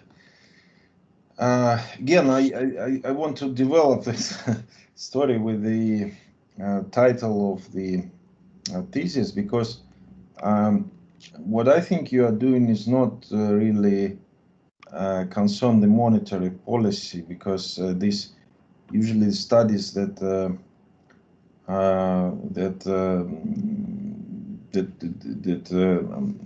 assess the monetary policy implications and consequences sort of related to more macroeconomic environment, and you are looking at sort of micro economic effects for the companies, how they so I would say that you are studying the macroeconomic environment in general, because you're looking at growth of GDP, market capitalization, changing in interest rates, and so on things, and the effect of it on the intensity of investments, as far as I understand. Am I right? Yeah, investments, term investments. Yeah. Yeah. So it's not really related to the monetary policy, but rather to overall macroeconomic environment and how it affects the intensity of investments. So that's probably the way you should follow, because this when you mention monetary policy, you should address the issues that are it's like the causality that first the macroeconomic environment affects the monetary policy, and then the monetary policy affects the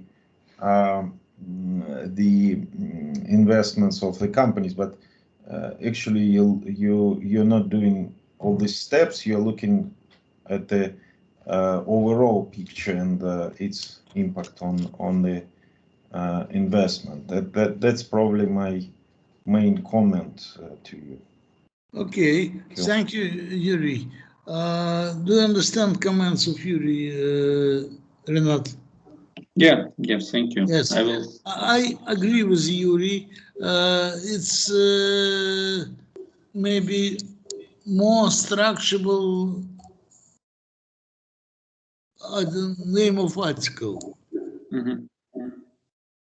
And it's sometimes difficult to understand because here is a situation between macro and micro, and you must stress this in maybe in literature review.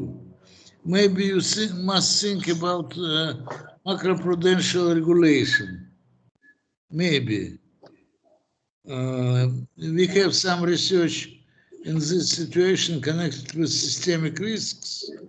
Maybe this situation connected with COVID or somebody else. Okay, Jon, have you any question, any comments? Yeah, and can I have one small comment then? Yes, please.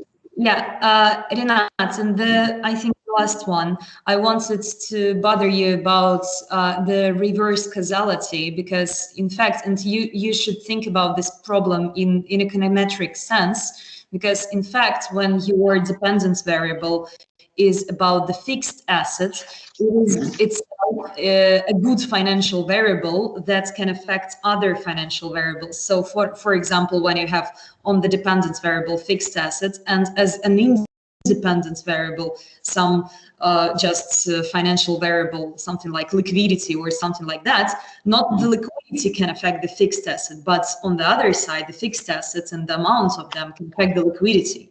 So be very careful with it, because it is a kind of the problem that may appear here. Yeah. Yes. Yeah. Thank you very much. Maybe more careful. It's the main points, and you have good research. Success for you. Thank you very much. Next presentation will be from Kim Zishan. If I don't correct name, please repeat once more the name of our next speakers.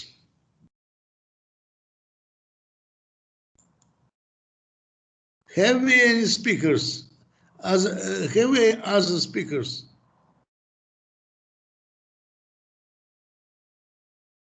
Alexandra, please help us. Yes. Who next? The next speaker, is it here? Dion T. Fuan. Time is beginning. It's your time. Please begin. Please share your presentation. It is the bottom at the up of your desktop. Ion? Yes, please wait. Mm-hmm.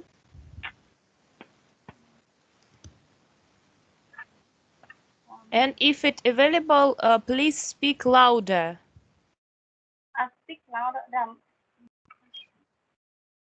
If useful, speak in Russia, please, maybe.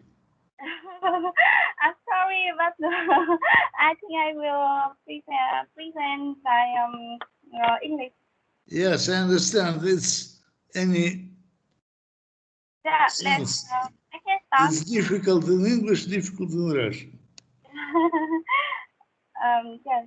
Good afternoon, ladies and gentlemen. My name is Dung Kung Thủy, PhD student, Department Finance and Strategy of the State University of Management.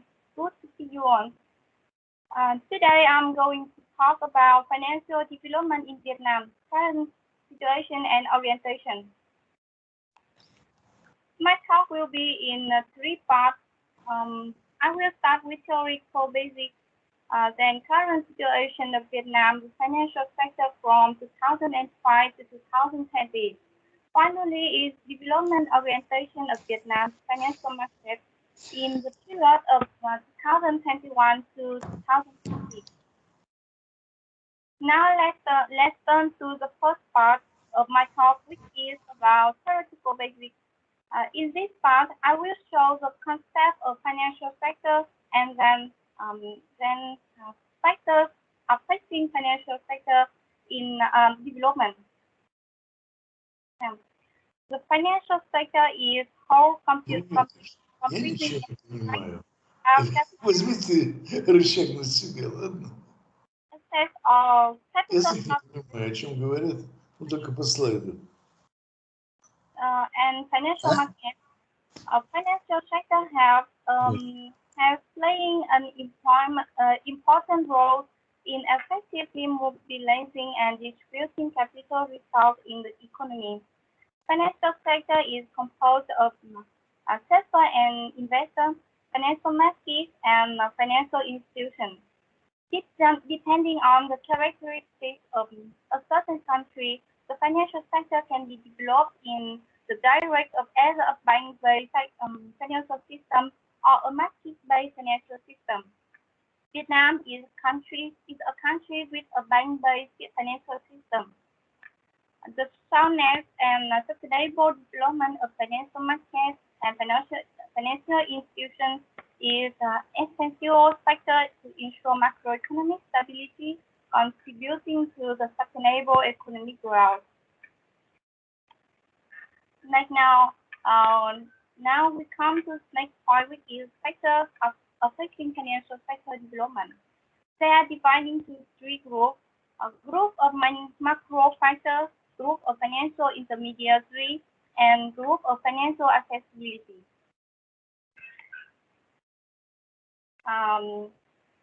About group macro factors regulated by policy measures, including three factors: institutional environment, business environment, and financial stability. And next, financial intermediary group includes three elements: financial and banking service, non-banking financial service, and financial market. And the last group is financial accessibility. One factor is ability to access finance, related to the ability of business to access capital and the ability to access microcredit and account or ATM service of bank. So now we come to the next part, which is the current situation of Vietnam's financial sector from 2005 to 2020. I will analyze the situation in the four sectors and markets. After that, I will point out some shortcomings and limitations. This is analysis for banking sector. To evaluate the banking sector, balance sheet data was used, which looks at the fluctuation of the bank deposit to the GDP ratio, the private credit to deposit money bank to GDP ratio, and the non-performing loan ratio, which is called by NPL of the banking sector. Figure 1 and 2 shows that the period from 2008 to 2020 witnessed a strong fluctuation in the size of deposit and loans of banking sector. The asset quality to the banking sector declined when NPL ratio increased to over 3% in 2012. From the end of 2019, until now, due to the impact of the COVID-19 pandemic, the global economic slowdown, bad debt ratio has shown signs of increasing as high as 2.14% in the third quarter of 2020. On the stock market, by February 2021, there was about 752 enterprises listed on the stock exchange of Vietnam. Figure 3 shows the stock market going through a very strong rally at the beginning of 2007. The VN index has shot from 750 in the fourth quarter of 2006 to 155 in the quarter to 1055 in the first quarter of 2007. However, right after that, the market witnessed two serious decline of the VN index in 2008 and 2011 due to the influence of COVID-19 epidemic. Vietnamese stocks was heavily affected. The VN index decreased from 990 points at the end of January 2020 to 660 points at the end of the March of 2020. Next is the foreign exchange market. The problem of the foreign exchange market are manifested through fluctuation in the exchange rate, VND to USD, and change in national foreign exchange reserve. Figures 4 shows the relatively complicated fluctuation of the foreign exchange reserve and exchange rate in the period 2001 to 2005 to 2016, especially in the period 2008 to 2011, which marked the sharp fluctuation in the exchange rate as well as the size of Vietnam's foreign exchange reserve. From 2016 to now, the stability of the VND to USD exchange rate has been restored. The confidence in the VND Vietnam Đồng has been strengthened. Many of State Bank of Vietnam, the punishment policy on the foreign currency speculation and taken effect. With a high balance of import-export balance, the State Bank continuously returned to buy foreign currency. By the end of 2019, the foreign exchange server has scale reached 78 billion USD. And according to the State Bank of Vietnam, in 2020 and up to the March of 2021, foreign exchange reserves increased by $21 billion and reached 100 billion USD. And next colleague, you have 2 minutes. 2 minutes? 2 minutes to the end. To examine the problem in the money market, the study looked at the differential and lending rate, deposit rate, and interest rate. Figure 5 shows the lending and deposit rate dramatically between 2007 and 2007 to the 2021.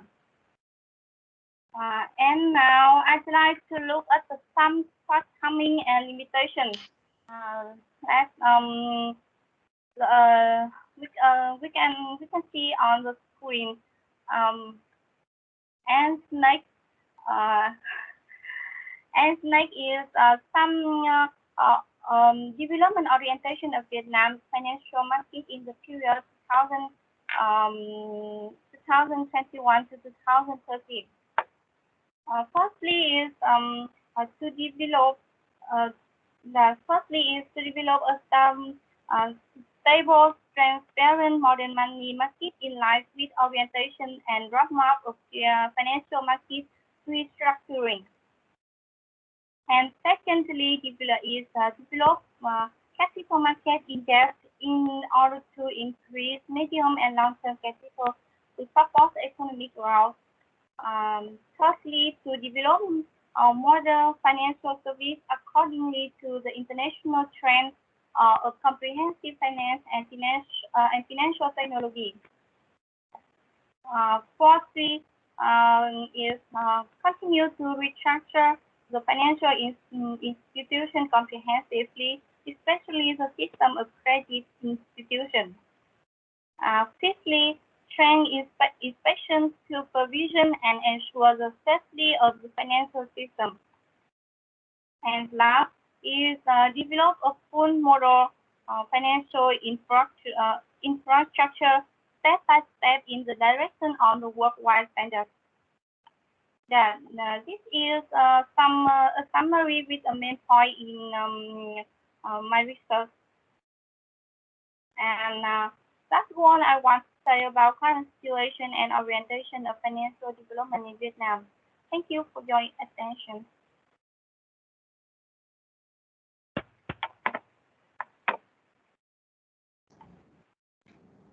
Okay, thank you for your presentation. I'd like to ask you a question. The main question is, so what is the methodology of your research, and so you just described the overall situation in the Vietnam financial sector, but can you specify what are you going to study? What is the methodology? What is the I don't know what kind of impact you are looking at?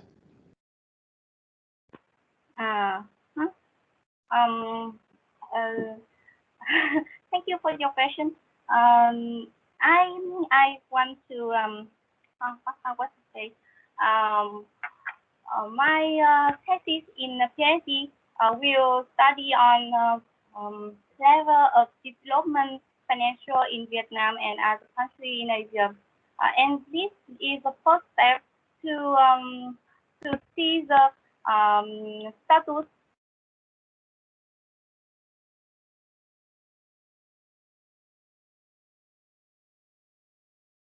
You turned off your microphone. We cannot hear you. I don't know why. Can you hear me? Yes, now we can hear you. Yeah. Can I start answer again? Yes, of course. Yeah. I just said about my study in Vietnam.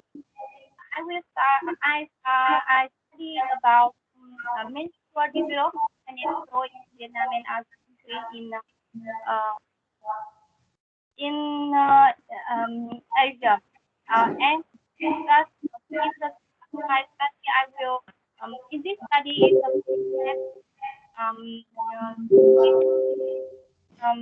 financial development through the through some index like the deposit to GDP or the development in the security stock, security market, or by the foreign exchange market. Yes, it's and after this study, I will use principal component analysis and data envelope analysis to analyze data to show the level financial development in Vietnam and other countries. Yeah, this is very genuine. Can you please just probably one of your slides can clarify this issue? So what are you going to do in your thesis? Do you have a slide with this information? No, I'm sorry, but in this slide, I'm not sure about the what I will to do in my thesis. Now, just it is the first step to know, to understand about the situation in Vietnam, the situation development financial in Vietnam, development financial market, financial in Vietnam. Yeah. Still not very clear what is your methodology. You just mentioned, like, all you're saying is just a description of situation in Vietnam, and it is not clear what else. It cannot be your thesis, right? You need something, some methodology. You need some research question. It's not just description. It's not just a report. It's a thesis. Okay. Right? Okay, colleague, do you understand the comments of Yuri Dranev? Yes.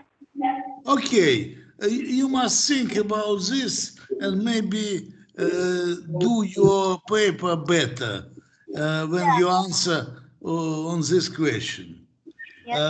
So, good luck. And next will be last presentation. Dong Ti Fong Tu. I am is Dong Ti Fong Tu.